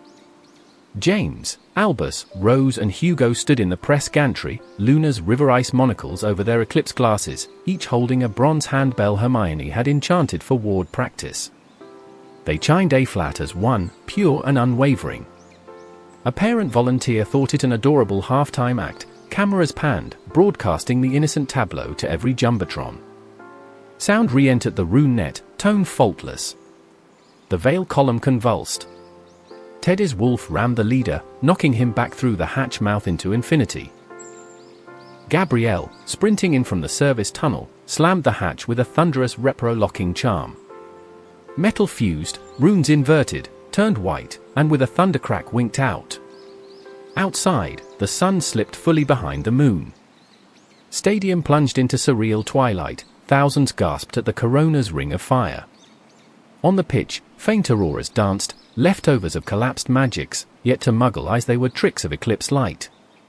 Someone began to cheer, soon the whole stadium roared at the cosmic wonder they believed untainted by sorcery. Harry leaned against a concrete pillar, lungs burning, ears ringing. Hermione gripped his forearm until tremors in her wand hand eased. "We're clear," she whispered. He closed his eyes, let cheers wash through him, and pictured Ginny's smile when he returned before the moon could steal the sun again. Cleanup lasted an hour. Obliviators tweaked memories of a handful of Muggle sound technicians who'd glimpsed Luna's glowing menagerie. Makusa agents escorted stunned Ashbourne stragglers through emergency flues to secure holding. Gabrielle, robe singed, produced fresh brioche that smelled of orange blossom to steady nerves. Afternoon light brightened, birdsong resumed. The children barreled down from the gantry, excitement tantrum bright. "Did you hear us?" James blurted. "We rang M proper." Rose added, "Mum said A-flat would scramble runes like eggs." Harry crouched and ruffled hair. "You saved the day, and no detentions required." Albus eyed the sealed hatch. "Was that a doorway to somewhere bad? To nowhere we ever want open, Harry said, but then smiled. And now it's closed. Luna drifted over, moon calves in tow, humming "Here Comes the Sun" off-key. Portals are only mirrors, she mused. Best to polish the ones that show light. Ron ambled up, munching a caramel corn the size of his fist. Right, crisis averted. Fancy actually watching the rest of this Eclipse road trip from somewhere less Vale. Why? I vote beach. Diego tipped his baseball cap. Charleston awaits. I'll authorize broom permits if Hermione doesn't hex me for bypassing paperwork. Hermione slipped the broken tuning fork stem into her bag, eyes soft. One coastal holiday before school term. I'll allow it, provided we use Muggle sunscreen. Dragon hides are dreadful for UVA. They laughed, exhaustion melting into easy camaraderie. Overhead, the moon's edge brightened, the diamond ring effect blazing. Daylight rushed back like spilled gold across grass and seats. Harry watched his friends, his children, the yawning sky. Prophesies and portals might circle forever, but for now the shadow had passed. He remembered the hush of Oregon totality, felt Illinois sun warm his shoulders, and thought of Ginny waiting in the desert with Lily and Molly and the smell of juniper.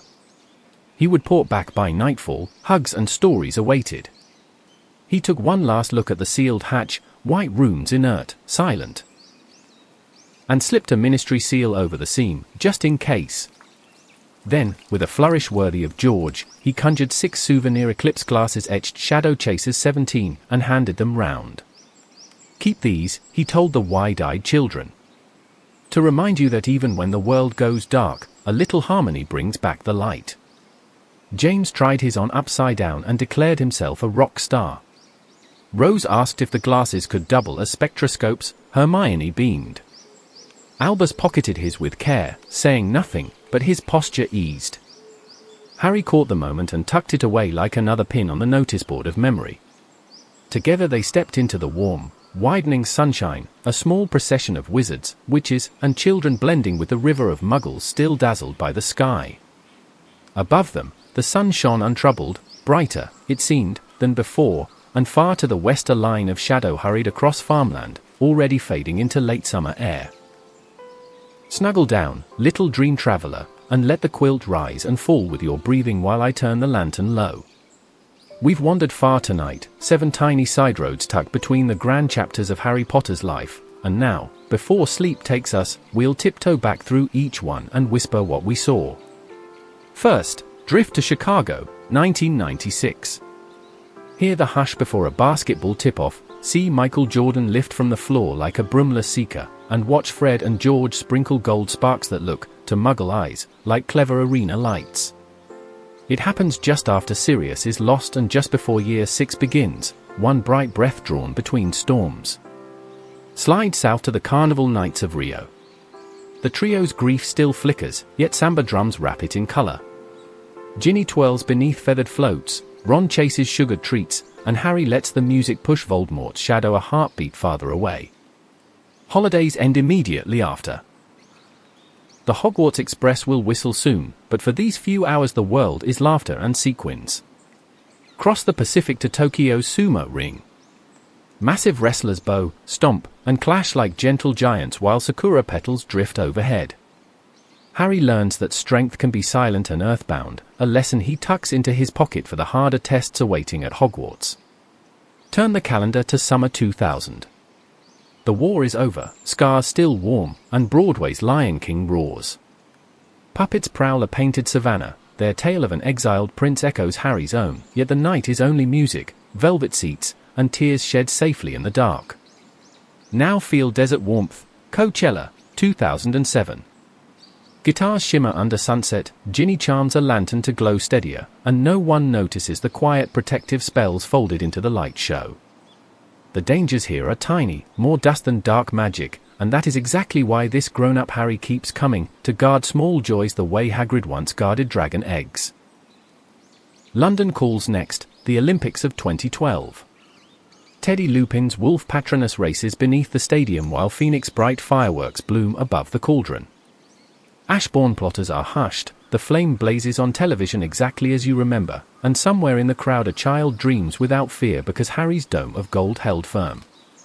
Last comes the hush of the Great American Eclipse, 2017. Shadow sweeps the desert, then a stadium in Illinois. Luna's mooncalves dance silver spirals, the children ring enchanted bells in perfect A-flat, and a half-built veil collapses before it can steal even a second of daylight. When the diamond ring flash returns, Albus Potter is weeks from his first Hogwarts train, just as the epilogue promised. And so our extra chapters nestle like fireflies inside the canon's deep forest, too small to change its paths, yet bright enough to light a few secret clearings. Sparks over a hoop, feathers over cobblestones, cherry blossoms over clay, puppets over orchestra pits, lanterns over dunes, phoenix wings over London smoke, and a corona's ring over Midwestern fields, 7 gentle pulses saying, even in darkest lore, wonder finds a window. Now let the lantern's glow settle into embers. Hold those little lights behind your eyelids, and hear the soft closing of unseen book covers. You are safe, the veil is sealed, the world is still turning toward dawn. Sleep well, and when morning comes, the magic will still be waiting, quiet, patient, and always just a page away.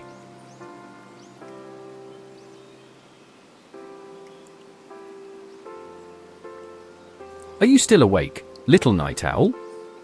Good, shuffle the pillow. These are the tiny footnotes, mothwing margins, and whispered side passages that most textbooks skip, but the castle remembers everything, and tonight she's willing to share. Founders' footprints.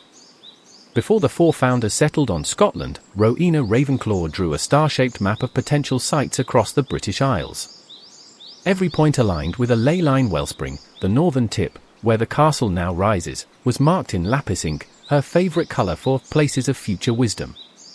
Godric Gryffinder's sword was forged by goblin metalsmith Ragnar Kai, but its ruby pommel once held a concealed reservoir, 3 drops of phoenix tears, refilled each generation. The well ran dry shortly after Fawkes arrived at Hogwarts, suggesting some secret bargain between bird and blade. Helga Hufflepuff's signature recipe wasn't pumpkin pasties at all, it was violet leaf cordial, brewed to soothe stage fright in new students. The last bottle, corked in 1563, still sits, unopened, in a niche behind the hourglasses that tally house points. Salazar Slytherin's personal study, bricked up after his departure, contained a single unfinished tapestry, a silver serpent devouring its own tail against fields of intertwined lilies and stags. Some historians read it as prophecy, others as apology. Enchanted architecture. The moving staircases do not roam at random. They obey a centuries-old algorithm keyed to timetables, enforcing gentle delays so that students experience accidental data as the founders believed essential for curiosity. There are exactly 142 recognized staircases, but on leap years, a 143rd spiral appears for one dawn at the top of the North Tower. Reach its summit before sunrise and you'll find a brass telescope that shows tomorrow's weather with perfect accuracy. The castle stones re-index themselves every solstice, shifting grain by grain to buttress against creeping Muggle seismic surveys.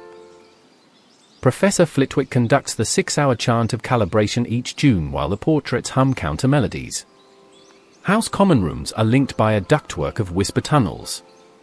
You're meant to overhear rival houses just enough to foster healthy rivalry, but the pipes also ferry warmth from Hufflepuff's kitchens to the drafty astronomy tower. Secret rooms and hidden objects. 7 vanishing cabinets exist inside Hogwarts, not 2. For a lost, one lurks behind a brick in the viaduct courtyard wall, cracked beyond use, another is rumoured to have sunk in a dungeon cave-in during 1882, 2 are riddle-locked by Dumbledore himself after the Battle of Hogwarts. The Room of Requirement listens through an enchanted silver thimble embedded under its lintel, Rowena's old sewing aid, accidentally left on moving-in day. That thimble still thrums faintly like a seashell if you press an ear to the oak. A time-turner anchor vault, carved directly beneath the Great Hall, once stored dozens of regulated devices. After the mishap in 1993, only powdered glass remains, yet the vault is never truly empty, turning its handle produces gentle ticking echoes that fade when the door is shut. At the heart of the greenhouses grows a yew sapling transplanted from the Forbidden Forest circa 1891.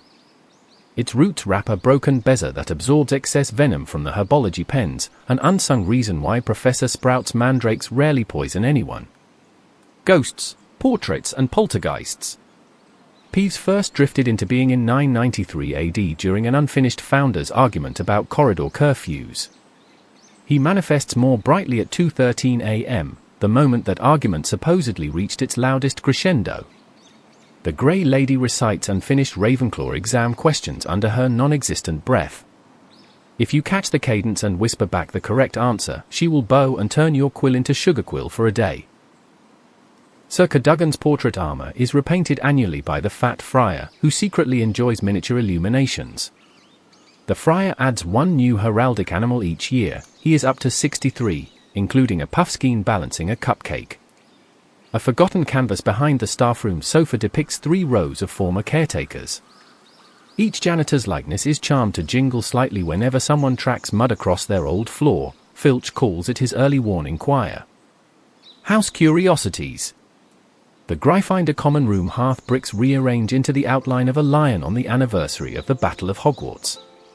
Only veterans notice, the younger years assume it's soot.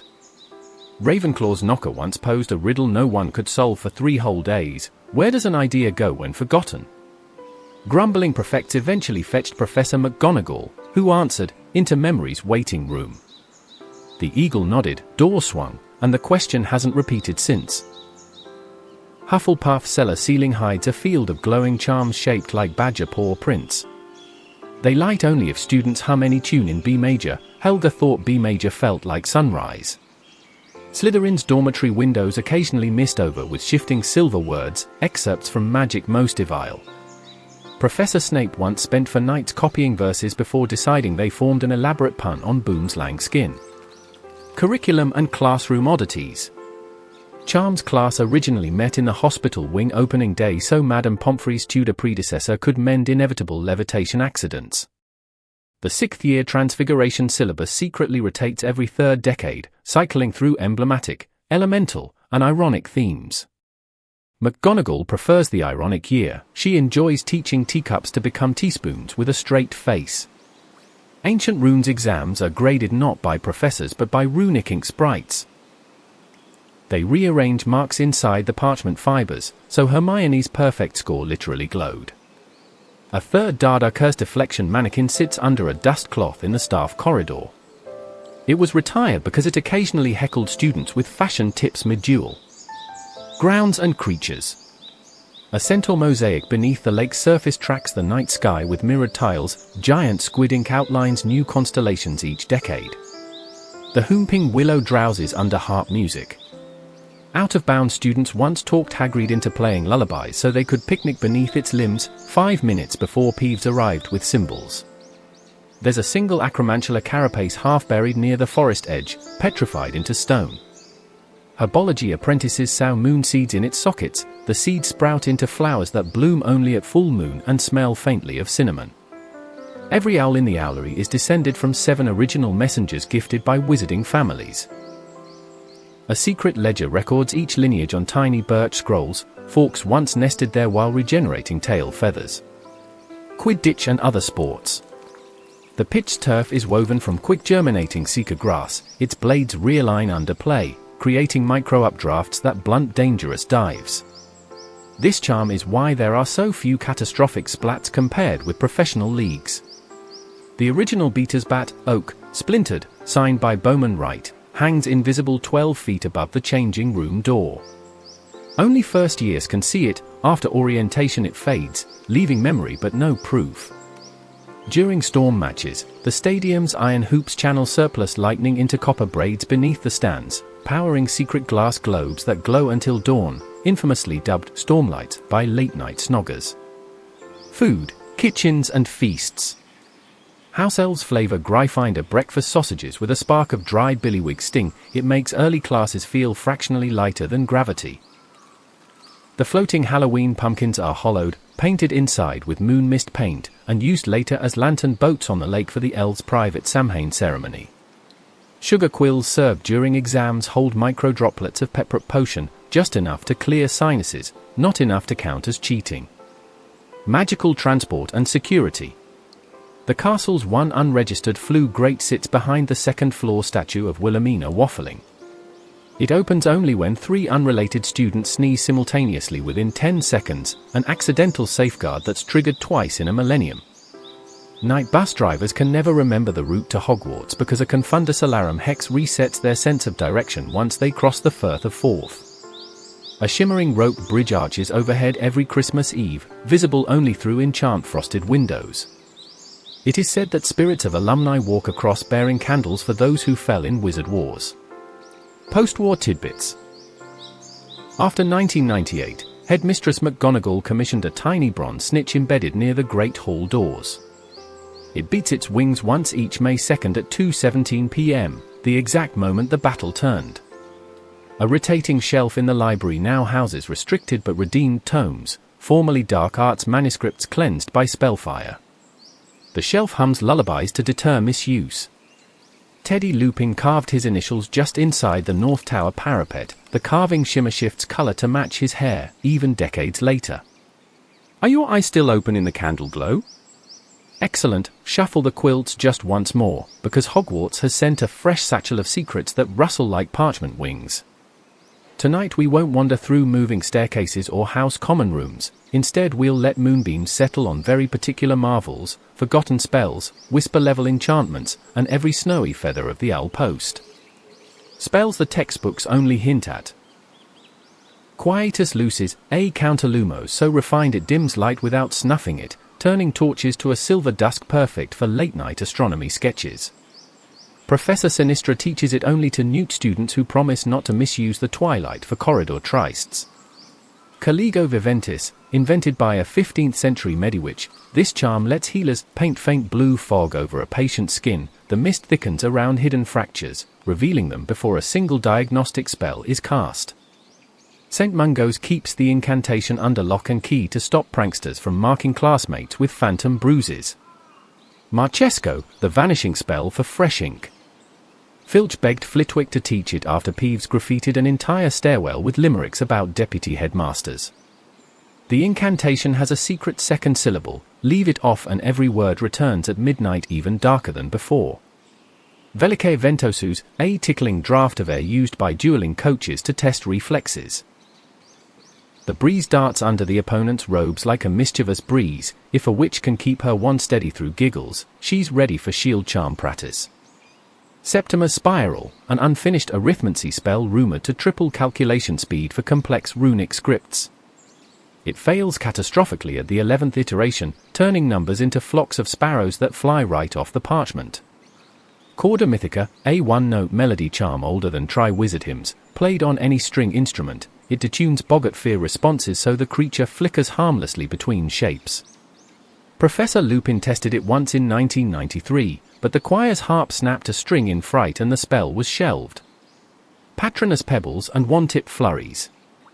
Hedwig's Echo, if you cast Expecto Patronum inside the owlery on the winter solstice, snow collects on the rafters in the exact negative space silhouette of Hedwig's wingspan.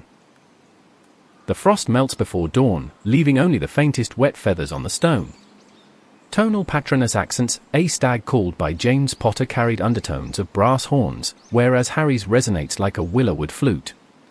Wandlore Master Violetta Bocard insists the sound is shaped by the first lullaby ever heard by the caster. Waxwing Effect, rare wands carved of alder produce Patronus forms that shed translucent quills behind them. These vanish in 10 seconds but make beautiful constellations in the Great Hall's enchanted ceiling if released at dinner. Feather and Flight, Untold Owl Lore. Moonblink Couriers, every January, a relay of wild screech owls carries ministry memos north to dragon sanctuaries where fireplaces are banned. The birds wear tiny, enchanted goggles that filter out moonlight glare. Without them, a screech owl can misjudge distance during a blizzard and deliver post to a snowman. Hoot line numbers, Hogwarts keeps a roster of priority hoot codes. 3 hoot short too long alert staff to unbreakable vow correspondencies. 1 burst hoot followed by utter silence means a howler's on board. House elves reinforce common room windows automatically. The midnight molt, when an owl in service reaches its 7th year, it undergoes a single night feather shed at the stroke of midnight nearest Imbolc. House elves collect the down for use in dreamless sleep drafts, each feather steeped for exactly 23 breaths. Phoenixel, extremely rare hybrid owl born when a phoenix's tail plume drifts into a brood box moments before hatching. Its adult hoot harmonizes with any songbird within earshot, which is why the forbidden forest sometimes rings with odd choruses at first light. The great grey ledger, deep in the owler's loft sits a slate ledger charmed by Professor Bin centuries ago. It glows crimson if anyone tries to send cursed parchment through school post. The only time it flared after 1890 was when Fred and George attempted to mail filibuster firework blueprints to Lee Jordan. Charms hidden in everyday gestures. Knuckle-tap lanterns, look closely at Hogwarts torches, tap the sconce twice with your wand-hand knuckle and the flame drops to a soft amber, perfect for stealth reading. Tap thrice and it flares bright, tap 4 times and it hisses out, storing the light for 1 full hour like a candle in your palm. Shoelace animas, a 17th century recess charm taught by ancient Hufflepuff prefects, loop your lace twice, whisper Ordo Gliss, and the knot learns not to come undone during herbology mud marches. The same knot slides free with a single shake at day's end. Widdershins wipe, 1 anti-fog hex for spectacles involves turning them anti-clockwise over your nose while muttering Turgo. For reasons no one can explain, it only works if you think of the smell of fresh parchment. Defensive smidgens and duelist secrets. Snape's soft shell, an antidote shield that thins your magical aura by a hair's breadth, letting minor jinxes glide past like breath on glass. Snape developed it for covert missions. The chalky incantation was hidden among his margin notes and still tastes of powdered root of asphodel when spoken.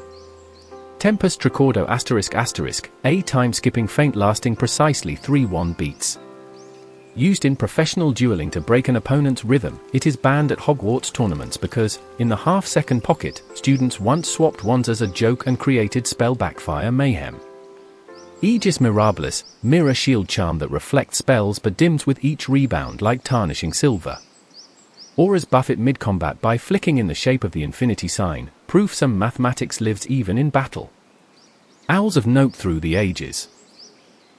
Duke of West Hoot, legend names a hulking Eurasian eagle owl who, during the 1602 Hogwarts measles outbreak, delivered potion consignments twice daily with a tiny silver bell around his neck. The bell hangs in the owlery still, ring it once and every owl soft hoots in unison, as though saluting their duke. Mimsy Nightwing, an ordinary barn owl who once flew from Kent to Sicily in record time, 2 days, because her witch accidentally addressed the letter in Italian. Now her descendants refuse to rest until every envelope is correct. If they peck at your address line, you've probably misspelled something. Professor Posthumus, an enchanted skeletal owl kept by the Transfiguration Department to demonstrate animate bone spells. Despite lacking feathers, it knows the owler's currents by memory and can still perch without slipping.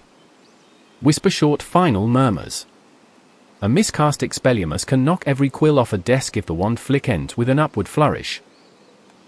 Professor Flitwick calls it the tidy-up variant and secretly appreciates the help. Dragon Heartstring wands sometimes emit a wintergreen scent after channeling sustained lumos for more than 3 hours. Wand makers liken it to a dragon sigh. The library's dust-repelling charm requires Madam Pince to clap twice at dawn. The echo finishes the incantation so no mote dares settle for 24 hours. If you cast Wingardium Leviosa on parchment under a waxing crescent moon, the scroll drifts fractionally slower, a quirk of lunar gravity that only dedicated note-takers ever notice. There, another satchel emptied, feathers drifting, sparks twinkling out one by one. Fold these pocket facts under your dreams like pressed moonflowers. When you wake, perhaps you'll hear an owl far away, or glimpse a lantern dimmed by 2 gentle knuckle taps, and you'll know Hogwarts is still humming its quiet repertoire just beyond the curtain of daylight. Now let your thoughts settle like letters in a post bag, and sleep deep. The next delivery of secrets will arrive on velvet wings another night. Everyone knows Merfolk villages cluster in the northern shallows and the giant squid dozes near the boathouse pilings, but the water keeps subtler marvels hidden in its ink-dark folds. On the 3rd night after every full moon, stone steps appear just west of the wooden dock, slippery granite that was never there at sunset.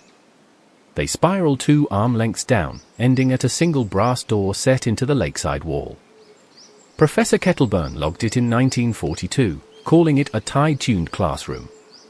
Inside, Desdemona, an elderly Mercia whose eyes glow sea green, tutors select Ravenclaw 6th years in bubble charm calligraphy.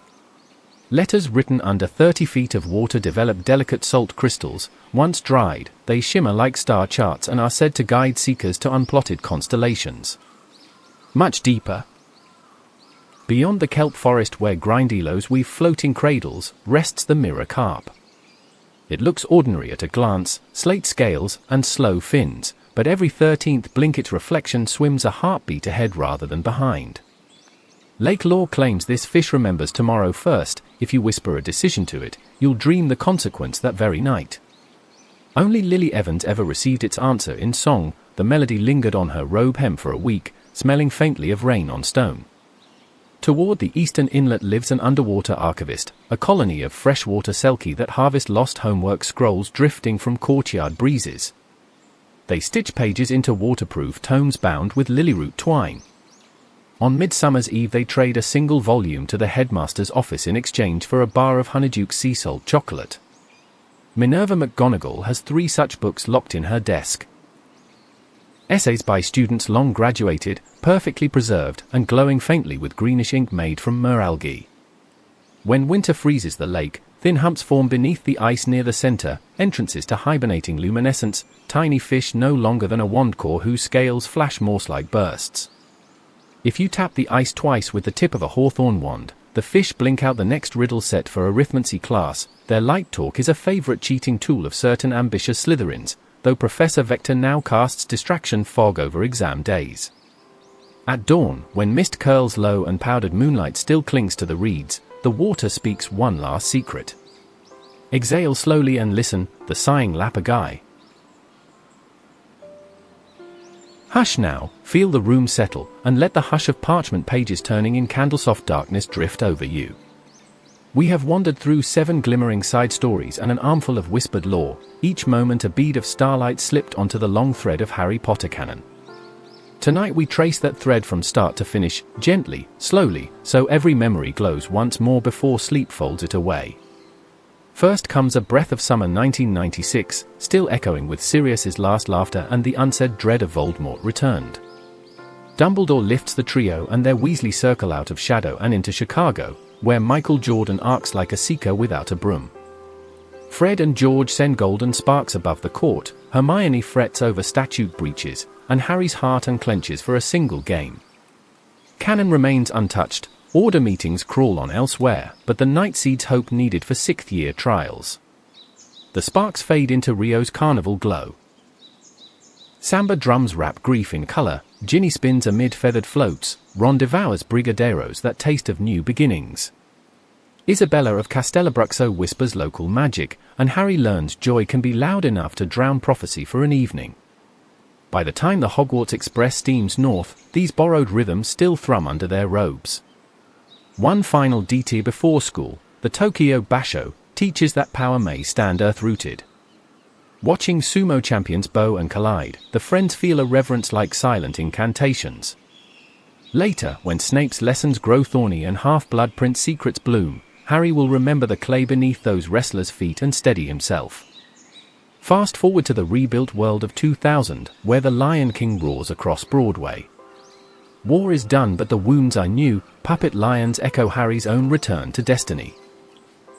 Ron gapes, Hermione analyses lighting rigs, Ginny imagines Harpy's uniform stitched in gazelle gold, and for one night they inhabit a story safely on a stage, its peril choreographed, its ending guaranteed. 7 desert summers later, Coachella hums beneath indie guitars. Harry, Ron, Hermione, and Ginny are veterans now, auras, lawmakers, journalists, yet still tuck tiny charms behind stage lights so the music never skips a beat. Here ordinary festival dust proves worthy of protection, the greatest victories sometimes look like nothing at all going wrong. 2012 arrives with a phoenix of fireworks over London's Olympic Stadium. Ashbourne zealots stalk the cauldron flame, but Harry's torch team weaves invisible shields, Teddy Lupin's wolf patronus lunges, and Danny Boyle's spectacle streams to screens unspoiled. The war's echo tries to hiss through a brass hatch, gold shields hold. The child in row Z claps, never guessing the patronus glimmer riding those sparks. Under the Great American Eclipse of 2017, shadow sweeps Oregon to Illinois. Luna's mooncalves trace silver spirals, Ashbourne masks raise half-made veils, and Hogwarts children ring enchanted bells in A-flat to unknit dark runes. The diamond ring flash returns. Albus is weeks from his first Hogwarts ride. Harry's promise, back before the moon steals the sun again, fits neatly inside the epilogue we know. That is the spine of our fan tales, each chapter slipping into canon's blank margins without tearing a single page. Now, the castle's quieter confidences flutter into roost around them. We learned of Quietus Lucis, the lullaby lumos that dims torches to silver dust for stargazing, Caligo Viventis, the blue mist that reveals hidden fractures before a healer's first spell, and Marchesco, the ink-vanishing charm that returns midnight bright if one syllable is missed. We felt Patronus pebbles, waxwing quills drifting like frost flakes, and heard that every stag or otter carries undertones of the caster's first lullaby. Owls lifted new truths on silent wings, moonblink couriers wearing enchanted goggles to navigate blizzards, priority hoot codes warning the staff of howlers or unbreakable vows, the ledger of cursed mail that glows crimson if mischief slips into a parchment fold. We met the Duke of West Hoot, whose silver bell still commands a choir of owls, and the skeletal Professor Posthumus who glides on bone memory alone. Down where lake water hushes stones, we followed spiral steps to a tide-tuned classroom lit by crystal letters, listened to a mirror carp whose reflection swims tomorrow first, watched Selkie archivists bind lost homework into lilyroot tomes, and winked at luminescent fry that blink arithmancy riddles through winter ice. We charted hidden architecture, the leap-year staircase that shows tomorrow's weather, the bricked-up Slytherin study holding a tapestry of serpents, lilies, and stags. The ductwork whisper tunnels that carry warmth from cellar kitchens to stark old towers. We traced spells knotted into daily gestures, knuckle-tap lanterns, shoelace animas that refuse to flop in herbology mud, Widdishin spectacles unfogged by parchment memory, and duelist secrets like Snape's soft-shell shimmer or Aegis Mirabilis, a mirror shield that tarnishes with every rebound. Through it all drift the gentle constants, torches that remember knuckles, portraits that jingle when mud is tracked, a bronze snitch beating wings each May 2nd, and a lullaby lodged under Great Lake waters that Rowena once hummed to rune-sprinkled dawn grass. So, in the hush between heartbeats, canon and side whispers braid together, sparks over a court, feathers over cobblestones, cherry blossoms over clay, puppets over orchestra pits, lanterns over dunes, phoenix wings over London smoke, eclipse bells over prairie sky, and silent owls crossing moon-bleached towers. This is the night's gentle ledger, penned in soft quills and sealed with sleep. Close your eyes, let the page turn blank again, and know that every spark, feather, blossom, paw print, lantern, wing, bell, and parchment scrap waits, patient, flickering, just beyond the hem of tomorrow's dawn.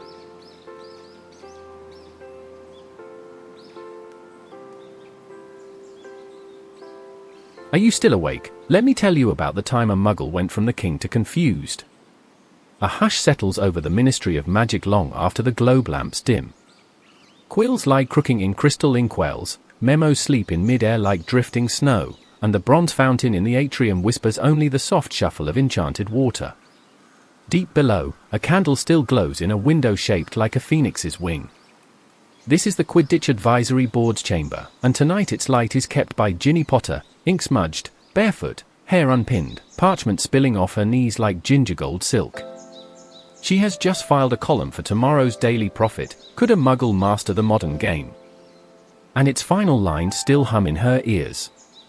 If athleticism alone could lift a human being into orbit, one name already circles the moon. Imagine LeBron James not with sneakers on maple floor but with a racing broom under his fingertips. Would magic even keep up? Ginny sighs the way owls sigh before they furl their wings. Outside the corridor, footsteps pad closer, head aura Harry Potter, robes draped over a shoulder, carrying 2 mugs that steam with honey chamomile. He sets one by her parchment stack and leans against the desk, reading. The candlelight paints laugh lines at his eyes. Bold idea, he murmurs. Not an idea. Ginny taps the parchment. A spark. International Confederation meets at dawn. They want a friendly Muggles Wizard showcase this spring. I floated LeBron's name half in jest, and, well, half the board levitated out of their chairs. Harry's eyebrow tilts. Do you want this to happen? I want the world to feel that first match hush again, she answers, when people lean forward because anything could happen in the next heartbeat. A paper aeroplane swoops through the half-open door, circles twice, and alights on the desk. Its wax seal bears the star-striped crest of MACUSA. Harry unfolds it. A scent of desert sage drifts out. Aura Potter. If the advisory board is truly inviting a Nomai icon to mount a broom, MACUSA will coordinate. I leave for Los Angeles within the hour, packing a portkey of my own design. Diego Morales. Ginny's eyes sparkle. So we begin. Morning in Southern California unfurls in wide brushstrokes of sun. A private training gym smells of pine floor polish and ozone flickering off the shooting machine's rebounding arms. LeBron James glides forward, sneakers sighing, releases a jumper, the ball arcs, whisper-kissed, and drops through the net with a hush like falling parchment. Another, and another, rhythm, heartbeat, breath.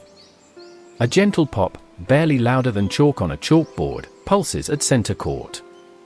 Diego Morales appears as if sculpted from a heat shimmer, MACUSA aura cloak tucked into a plain windbreaker, dragonhide trainer scuffed with portkey dust, holding a full-sized basketball that glows, very faintly, with runic embroidery.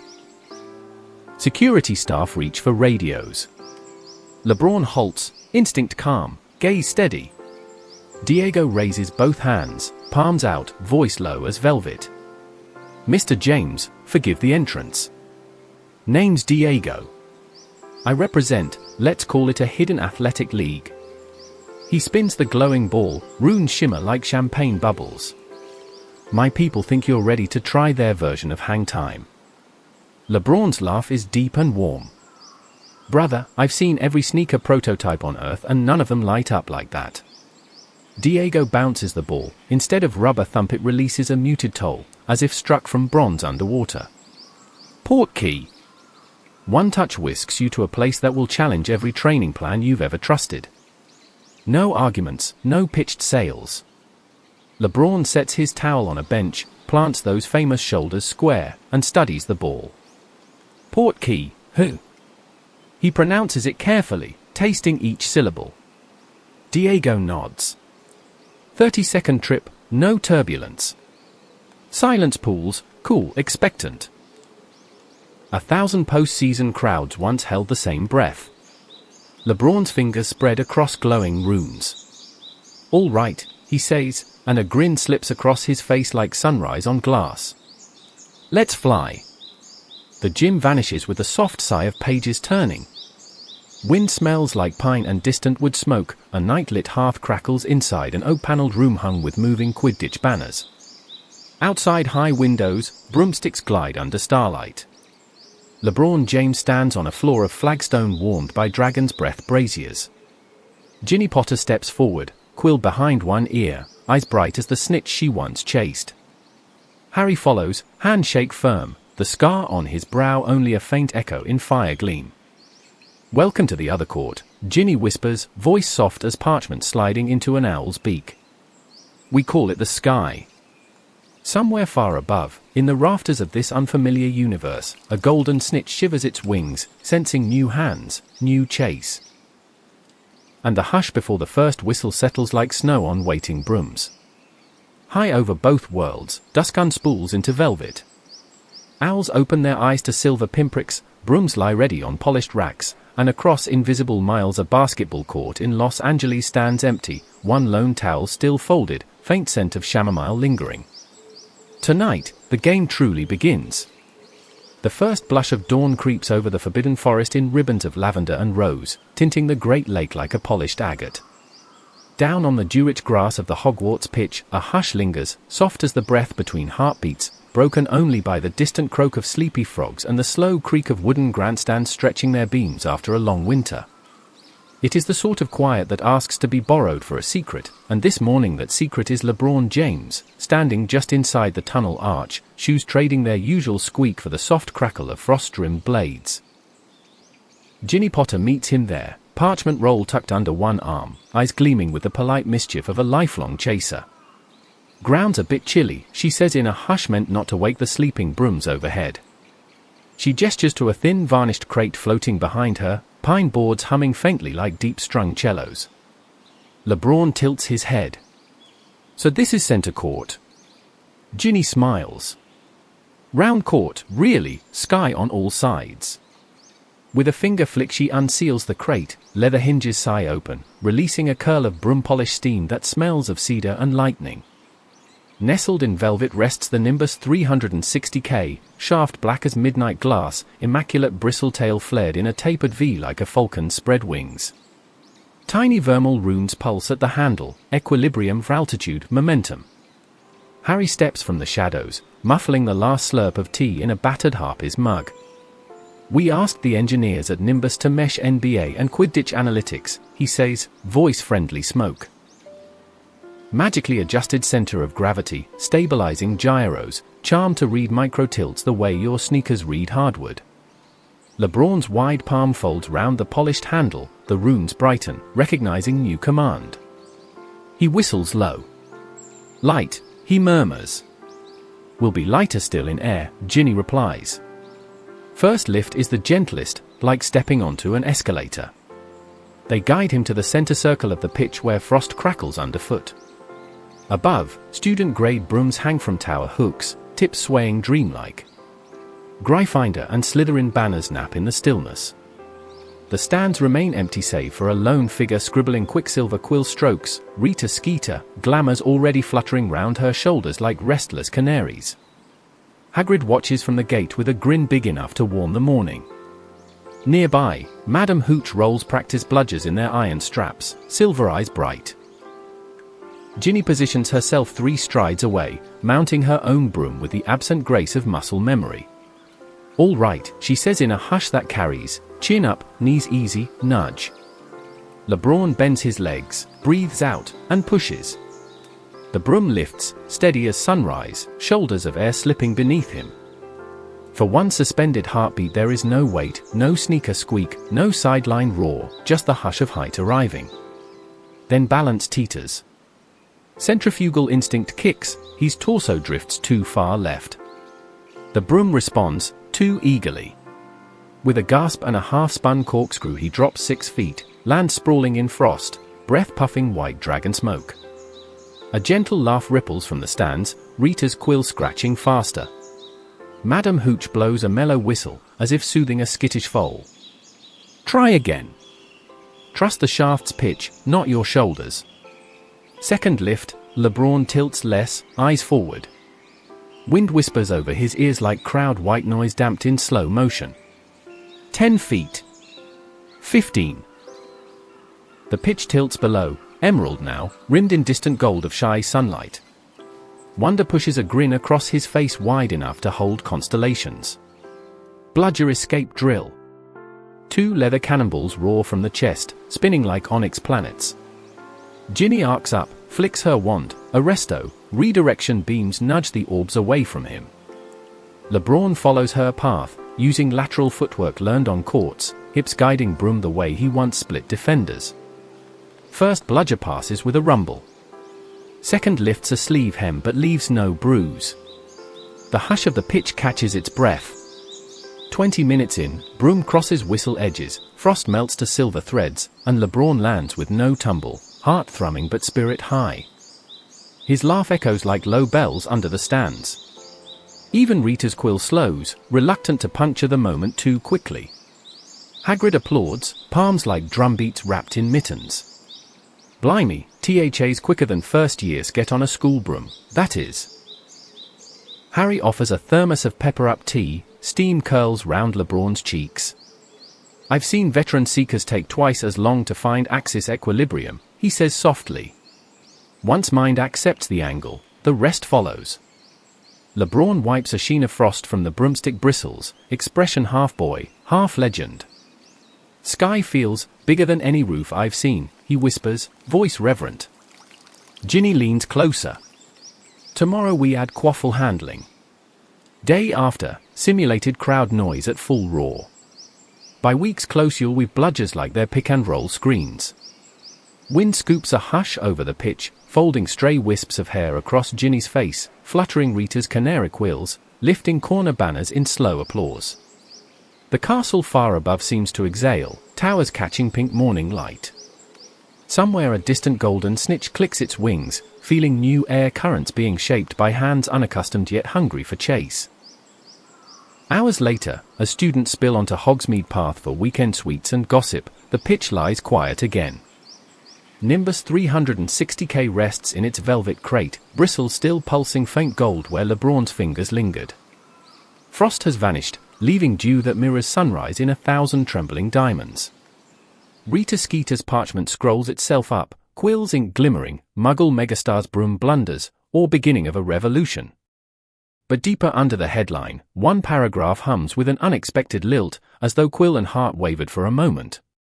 When he rose, dawn seemed to rise with him, an ordinary man balancing between two worlds, proving perhaps that sky chooses all who dare to step into its hush. Overhead, owls drift like slow snowflakes against a pale blue vault, wings whispering promises of letters yet unwritten. And down on the pitch screen hush, the grass waits, knowing tomorrow's sun will warm fresh shadows, a basketball legend learning to draw plays in the clouds. The morning after first flight, the castle wakes beneath a hush of rain so light it tastes like memory on the tongue, cool, earthy, sweet with peat smoke drawn from distant cottages. It spools across the pitch in veils too fine to soak robes, only to brush them with silver freckles. In this soft veil Harry and LeBron trek toward the castle gates, broom sheathed in waxed canvas, lanterns bobbing at their hips, footfalls muffled by moss. They're bound for a Rendezvous beyond apparition wards, a quiet knoll where portkeys bloom like tiny comets and whisk travellers to every corner of wizarding Britain. The first tug spins them to Northumberland coast, home to the Appleby Arrows training green. Even the air here smells of salt spray and wind-galloping gulls. Grass shimmers with charms that repel lightning, goal hoops tower like silver embroidery against low cloud. A handful of players, fleet, arrow-scarlet robes, pause mid-scrimmage at the sight of the tall stranger in graphite sweats. Captain Isla Morecambe coasts over, rain beading on her freckles, broom humming like a beehive. She and LeBron exchange a grasp, gentle but taut, one athlete recognizing another without vocabulary for broomstick nuance or fadeaway arc. She flips a practice quaffle into the air, he snatches it one-handed, kneads the dragonhide panels, and smiles. She grins back, motioning for the demo to begin. Soon LeBron is running half-court drills in the sky, Isla threads passes at impossible angles, Harry teaches the hover pivot, a beat aloft soften bludgers that LeBron palms from the air and bounce passes into an enchanted bucket. No crowds, only sea wind applause, but a fresh heat quickens in every arrow's chest. At noon the rain lifts to pewter mist. They gather around a crate delivered by Al Post from Weasley's Wizard Wheezes Research and Development. George himself has addressed it, Featherfall X Sneakerguard prototypes, caution, may giggle if overinflated. Inside lie low-top boots stitched from basilisk hide offcuts, inner soles webbed with cushioning charms keyed to the wearer's tibia length. Harry levitates one pair, the boots purr, sole runes glowing ember blue. LeBron slips them on and rises 5 centimeters, weight drifting as though the grass beneath has learned to exhale. Isla loops behind him, whispers half-teasing, careful, too much lift and you'll pop above cloud cover before you find your snitch. He laughs, but a half-hidden hunger flashes in his eyes, the old ambition sharpening itself on new steel. Late afternoon sees them swirl out of a ministry service fireplace into a sub-basement lab that smells of singed parchment and lavender disinfectant. Crystal runes hum on every wall. Here Ginny waits with a clipboard and a smile that flickers between journalistic curiosity and Quidditch awe.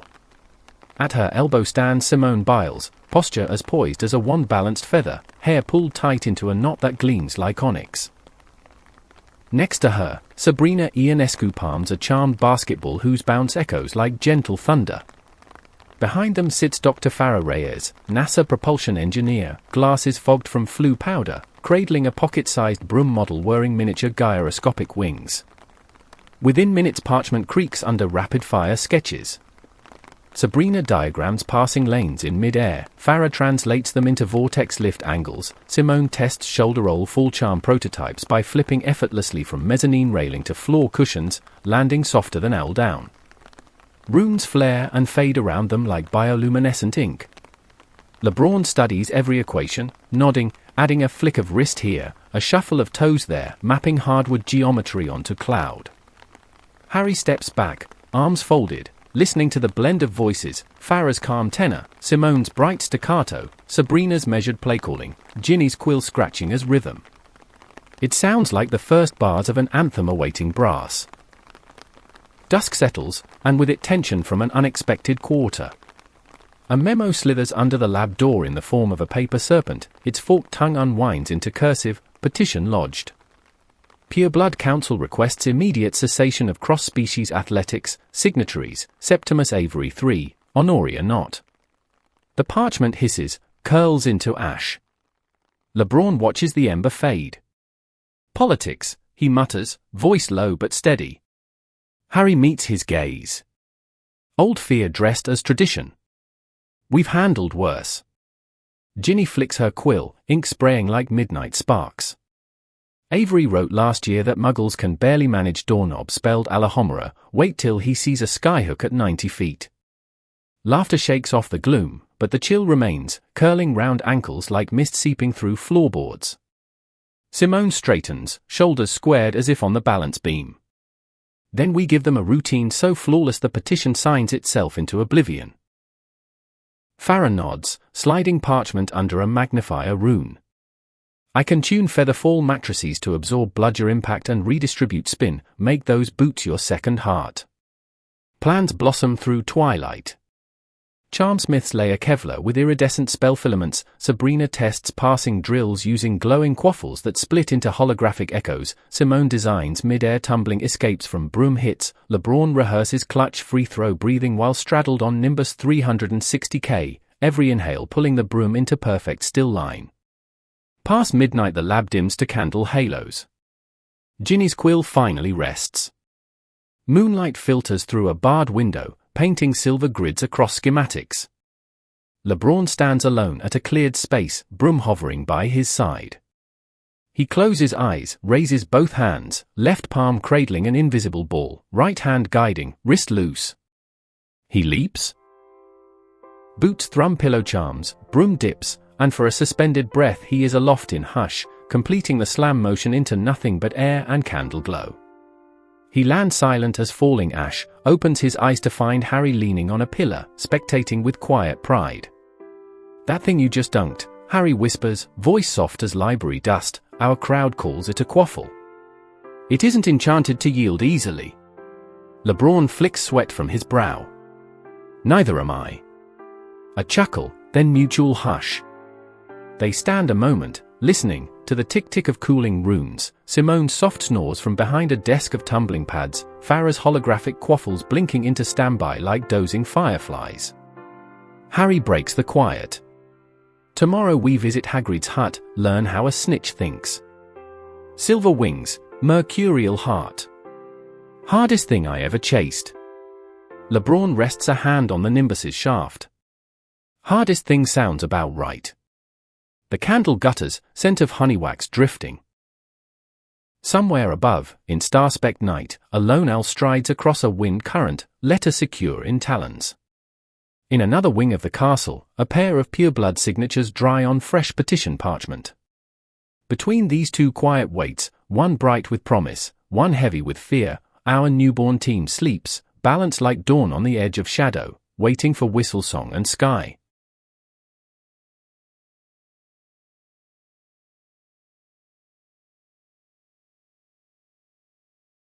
Night settles soft as velvet over the grounds, drawing a silver hush across every turret and treetop. The forbidden forest darkens into layered shadow, perfumed with pine resin and shy nocturnal flowers that unfold only when moonbeams dip below the high branches.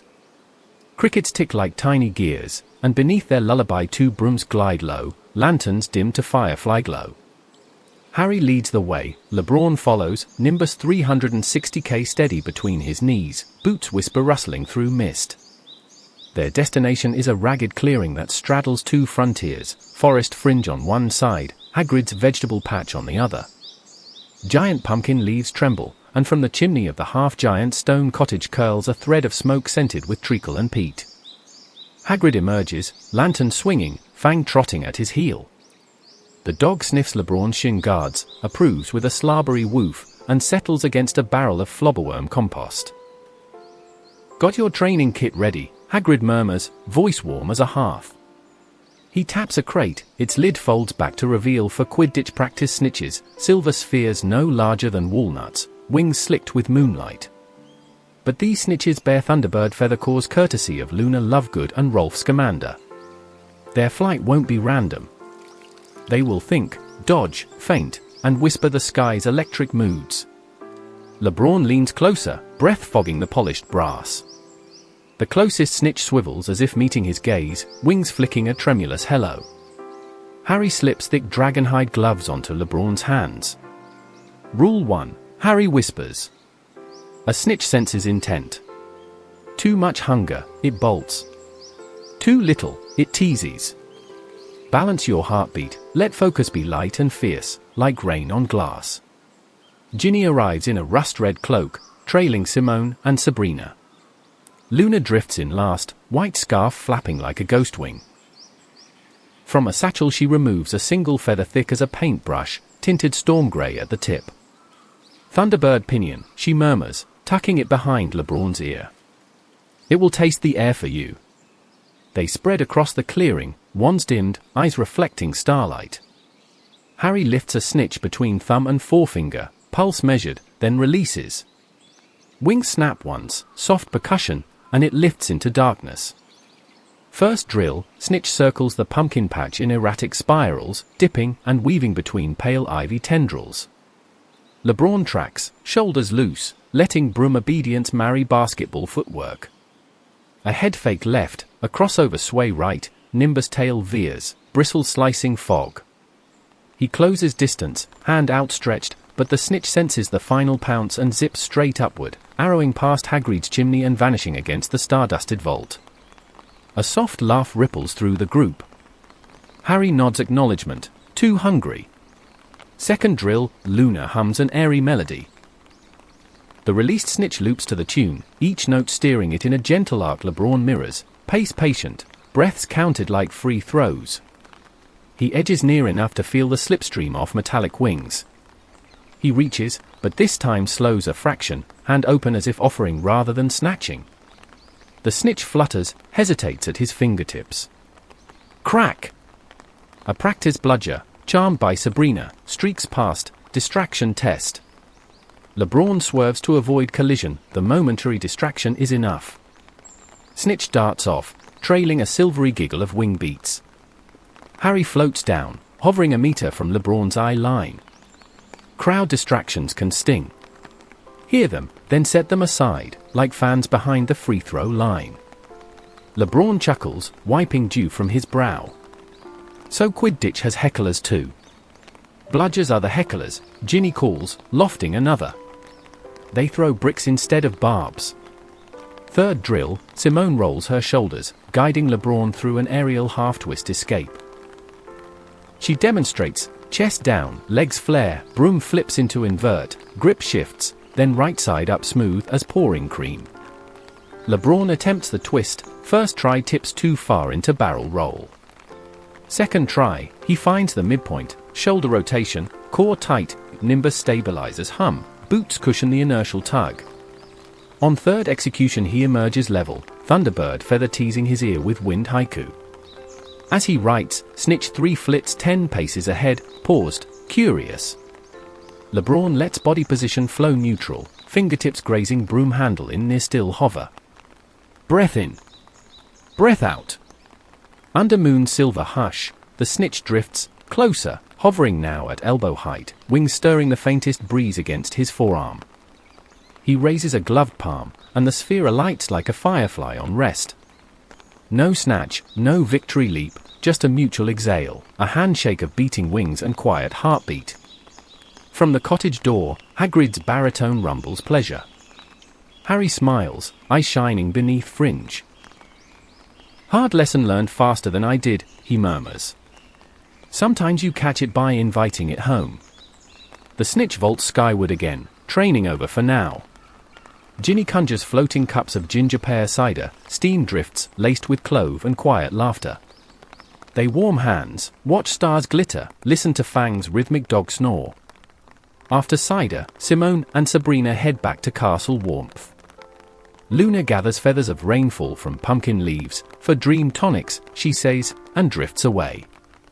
Hagrid retreats inside, closing the door on treacle-perfumed dark. Only Harry and LeBron remain, brooms resting across thighs, shoulders haloed by lantern hush. Harry breaks the quiet first. I was 11 the first time I saw a snitch rise like that. It felt like the world shrinking to a single heartbeat. People expect heroics, but inside is just breath. LeBron's gaze never leaves moonlit clouds.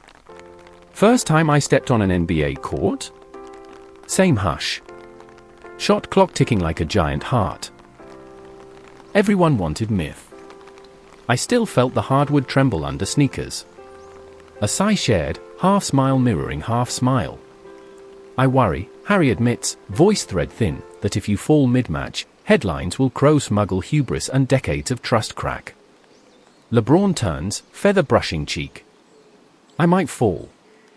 That's gravity talking, not hubris. But I'll get back on the broom, same as you rose after every crash. He claps Harry's shoulder, gentlest echo of court camaraderie. We're both still just breath, and a little borrowed sky. Lantern flame flickers. Owl shapes glide across the clearing, silent as seeds on wind. Brooms cradle cold dew, snitches sleep in velvet nests. Two athletes sit in mellow hush, letting the moon finish her climb.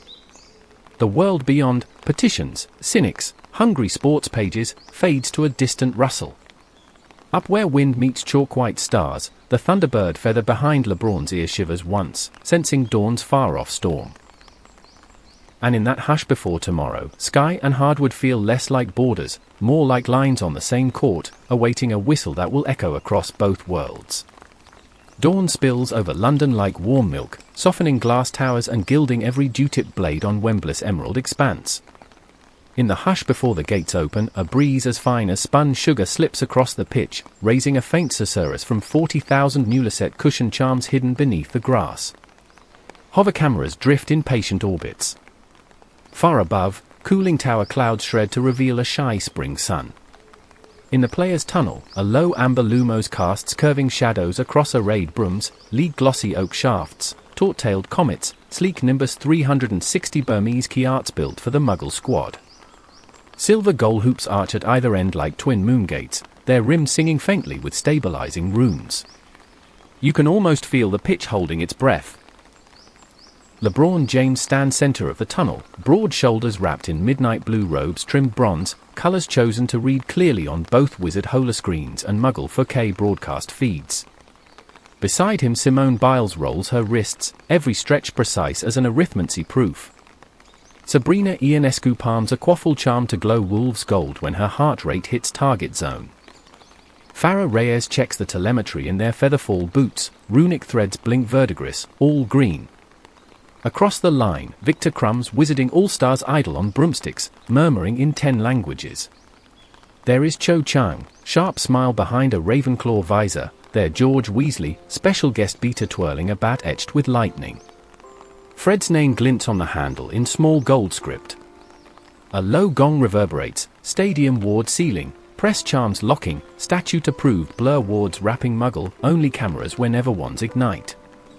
The hush thickens, pregnant with applause not yet born. Kingsley Shacklebolt strides to midfield in aura black robes threaded with aurora green.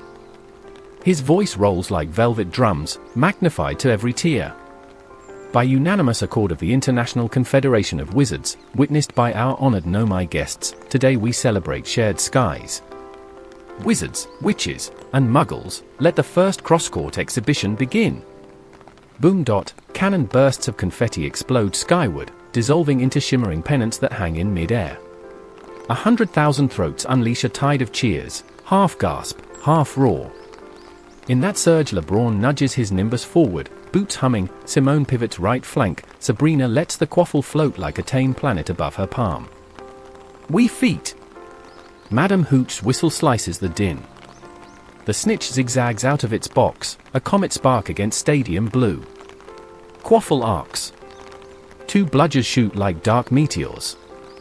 The sky becomes choreography, Crumb loops into a Ronsky feint straight off the opening. Simone folds into a handspring barrel roll to intercept a bludger destined for LeBron's ankle. Sabrina threads a no-look pass through 3 Starfire shields, flipping it to LeBron mid-break. He cups it in one hand, momentarily palming the Wizarding World, and rockets goalward, robe streaming. The crowd's roar changes pitch, electric, incredulous. Wizards gasp at the impossible vertical, Muggles at the impossible height. LeBron twists in air, Quidditch footwork overlaying years of pivot drills. Broom responds, Rune's pulse. He slamplants the quaffle through center hoop. THUWUMPH. A shockwave ripples, silent then thunderous. Goal lights flare crimson. Scoreroons race, 10 for Muggles. Simone whoops, executing a mid-air flip that quells in a featherfall glide. Across hoverboards, Rita Skeeter's quick quotes Quill scribbles frantic spirals. Wizarding batters rally. George levels a bludger line drive.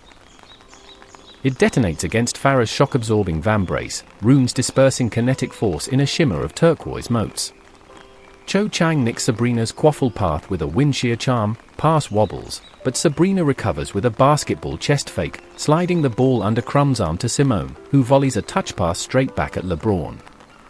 Another dunk, this time reverse, bristles flaring. 20 minutes in, scoreboard sits Wizard 70, Muggles 60. Crowd hum a choir. Match officials call timeout, stadium murmur descending into heartbeat hush. It's then the sabotage blooms. High in lighting gantries, a pure-blood protester flicks a black flame hex. It licks along support beams, hungry for rune arrays. At pitch level only Wizards feel the prickle, hair on forearm static. Ginny Potter, commentating from the press gantry, goes rigid. Her quill stills. Harry, field marshal on a vantage broom, spots the gout. He banks hard, wand out, incanting a crushing aqua vortex. But the curse blossoms sideways, finds purchase on bludger trajectories, twisting their flight logic. A bludger screams down at LeBron, tail aflame. Simone darts, tiny silhouette against vast sky, wraps both hands on his broomstick shaft and yanks sideways. They spiral together, featherfall charmed souls absorbing centrifugal whip. Bludger streaks past, digs crater into far end boards, scattering confetti ash. Harry's counter hex slams into the gantry, black flame gutters. Auras tackle the culprit. Stadium roar fractures into overlapping gasps and cheers.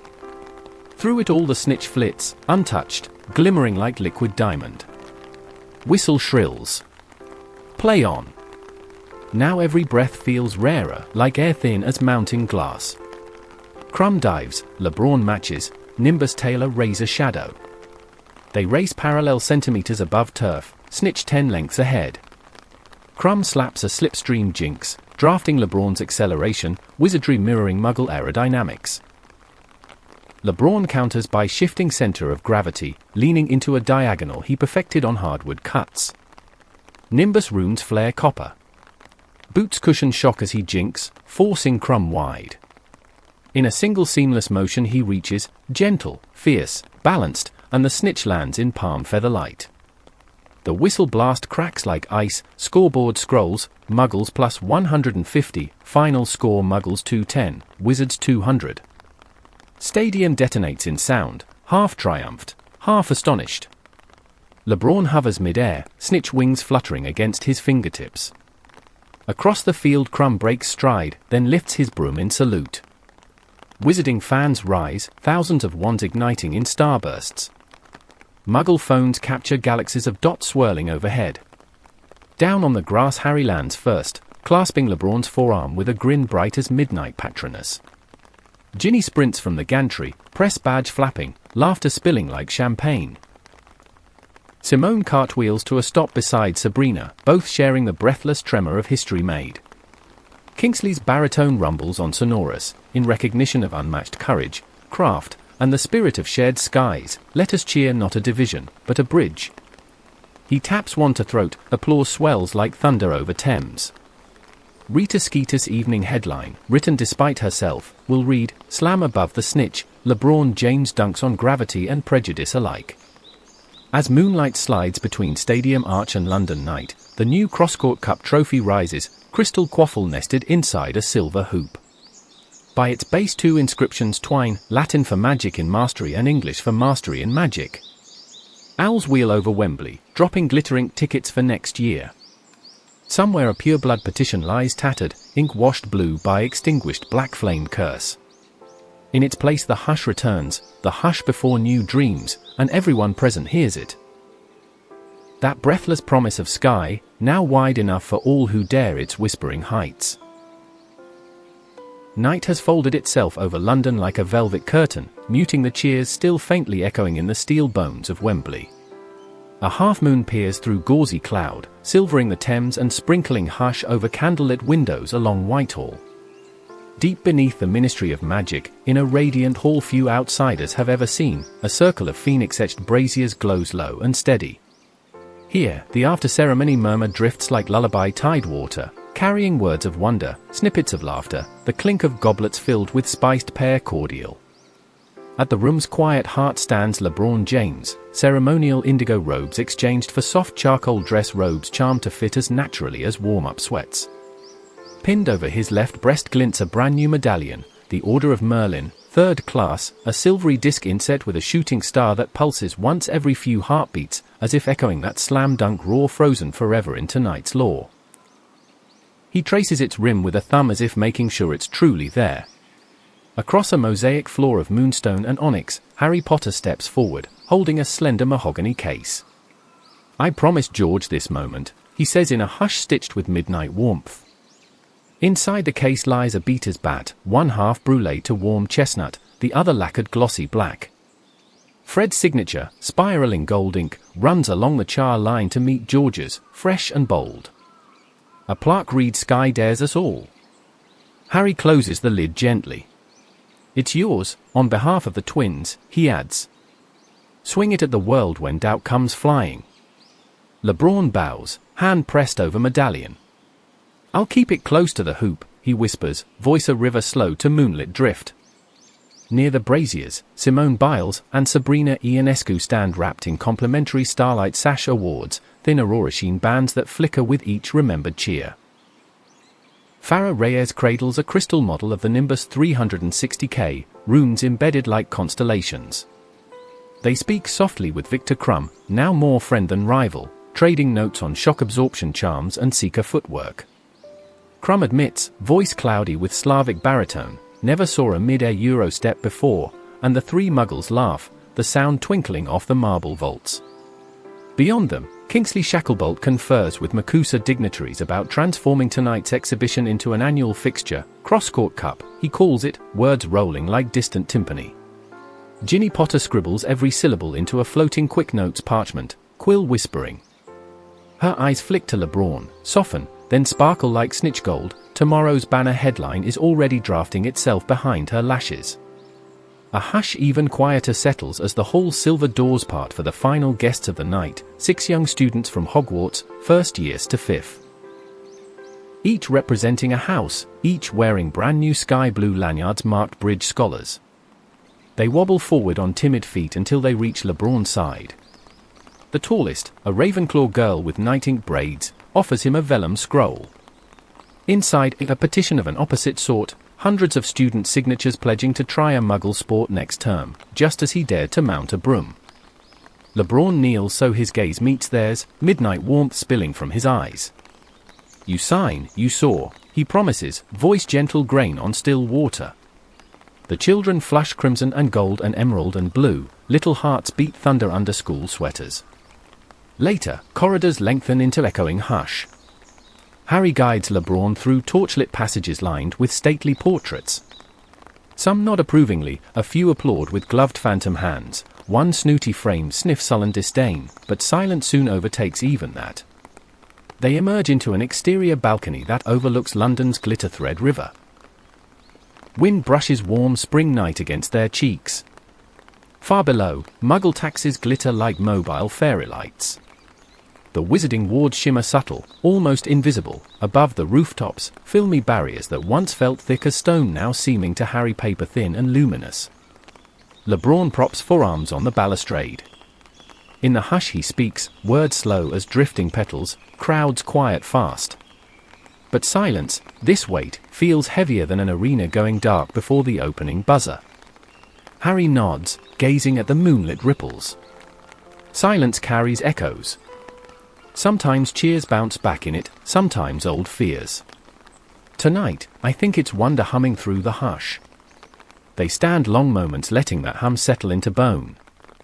Below, a night bus whooshes past, its 3 decks aglow, unaware that history just bent skyward above its purple roof. LeBron turns. About that petition of prejudice, do we leave fear alone to fade?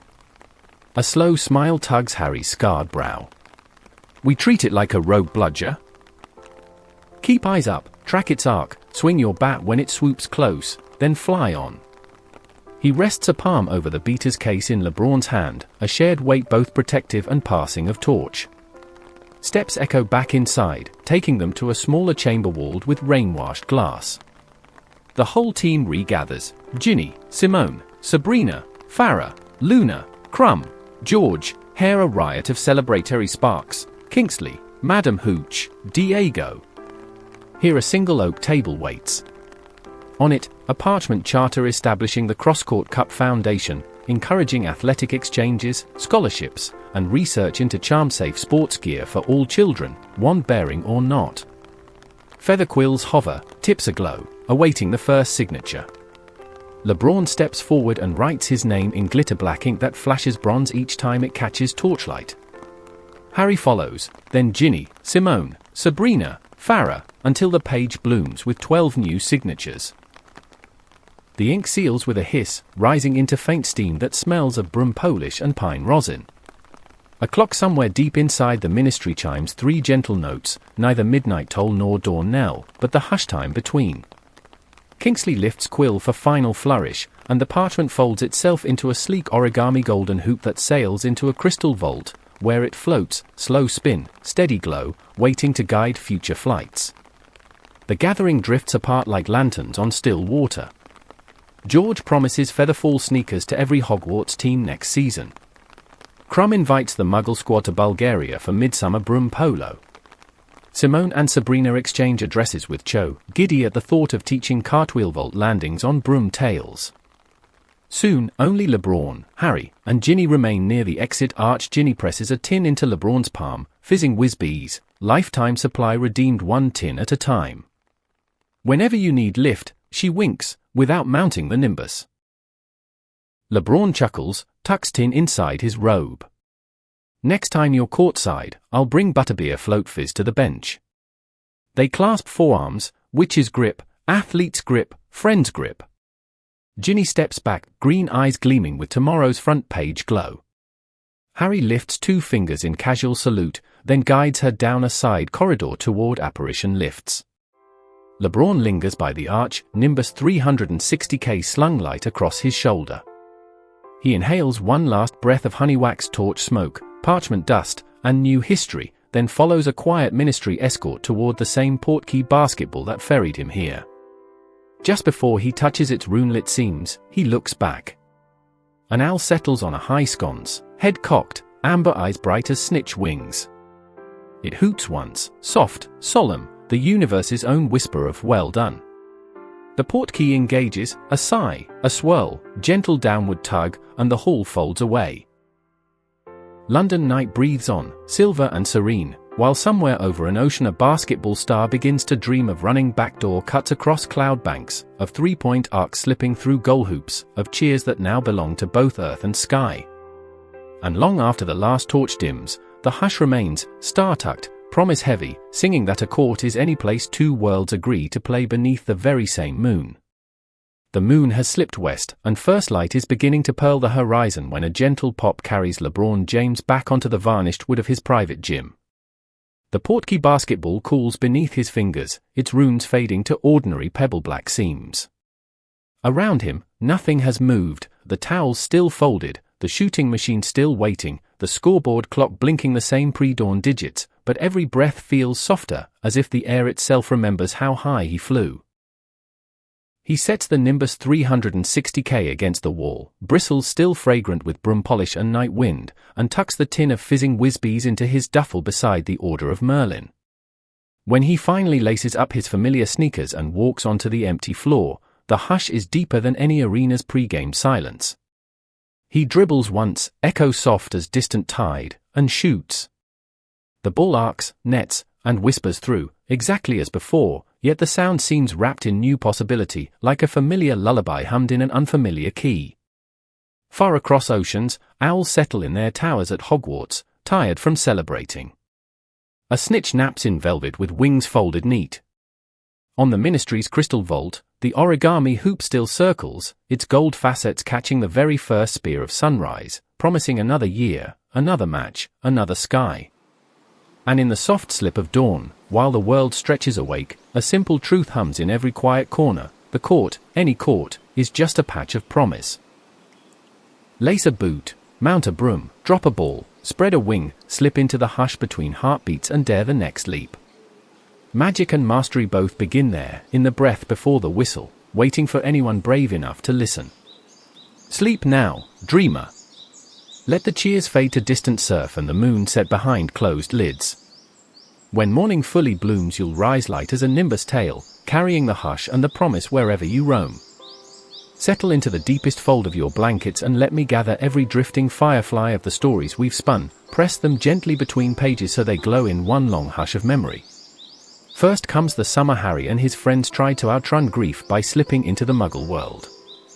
Chicago greeted them with the thundersoft thump of basketballs on maple floor, and there, under the crisp white glare of stadium lights, Michael Jordan soared like a broomless seeker. Fred and George's secret spark charms painted golden Quidditch silhouettes above the crowd while Ron gaped, Hermione lectured on Muggle athleticism, and Harry's chest opened wide enough to breathe again. The sparks faded into Rio's dusk, where Carnival's drums stitched bright feathers across their hearts. Harry tasted mango sweet street air and watched Ginny spin through samba steps that caught the moonlight. Ron vanished into stalls of sugared brigadeiros, Hermione catalogued floats and charms disguised as confetti bursts, Isabella of Castellabruxo smiled knowingly because every decade or so the wizarding and Muggle pulses realign, if only for the length of a single song.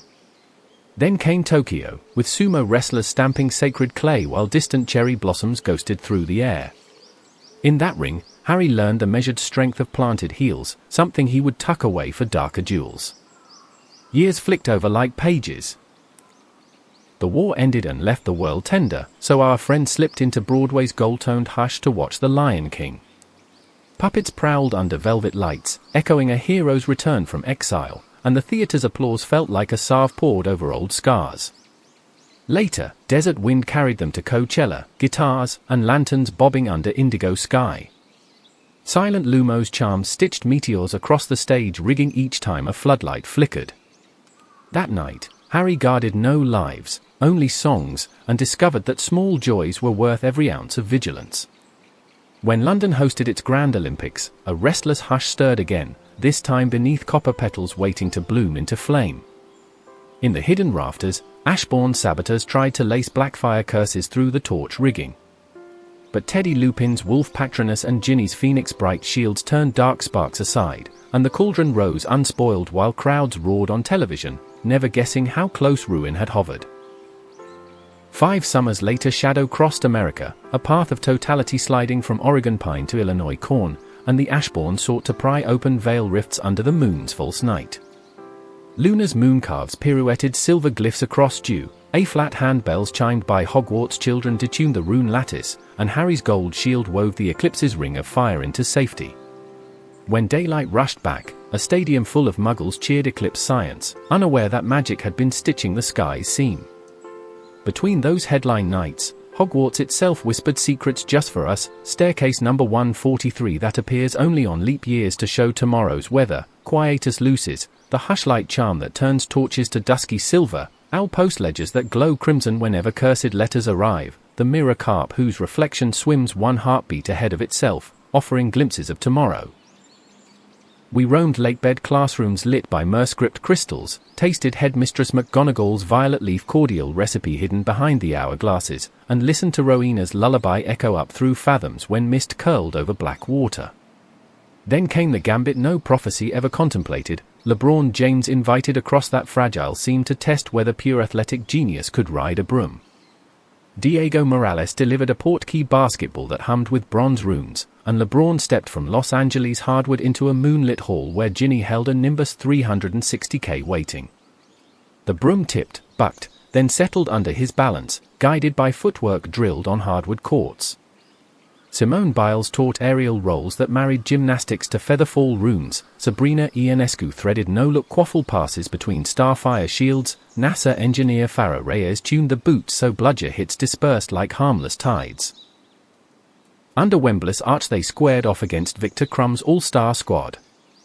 A slam-dunk quaffle goal rang like a cathedral bell, rattling every old prejudice. A sabotage flame hex twisted rogue bludgers into comets, but Simone's mid-air rescue and Harry's aqua vortex shield stitched the sky whole again. The snitch, sly as Mercury, flirted with both seekers until LeBron eased palm open, not snatching, but inviting, and silver wings settled into human hand. Cheers erupted, wands erupted into constellations, smartphones into galaxies of flash, and the scoreboard sealed a shared victory that rewrote what possible meant to both worlds. In a moon-washed hall beneath the ministry, Kingsley pinned the Order of Merlin to LeBron's chest and unfurled the Crosscourt Cup charter. Quick quotes quills scratched headlines while Bridge Scholar children offered a scroll of signatures promising to trade brooms for sneakers next term. Outside, snuff torches scented the air with honey wax and faint phoenix ash, and a lone owl hooted well done from a marble ledge. Now those stories lie like pressed petals beneath your pillow. Sparks above a hoop, feathers over cobblestones, cherry blossoms drifting across clay rings, lanterns bobbing over desert crowds, phoenix plumes cloaking an Olympic flame, eclipse bells quenching veil rifts, and a broom dunk that stitched two courts into one sky. If you wake before dawn, perhaps you'll feel the hush that hovers in every empty arena, every silent pitch, every classroom after curfew, the breathless pocket where magic and mastery wait, side by side, for the next brave heart to take a first step. So drift, dear listener, let the cheers loosen into surf, let silver snitches nest between dreams. The sky is vast, the court is ready, and wonder never sleeps.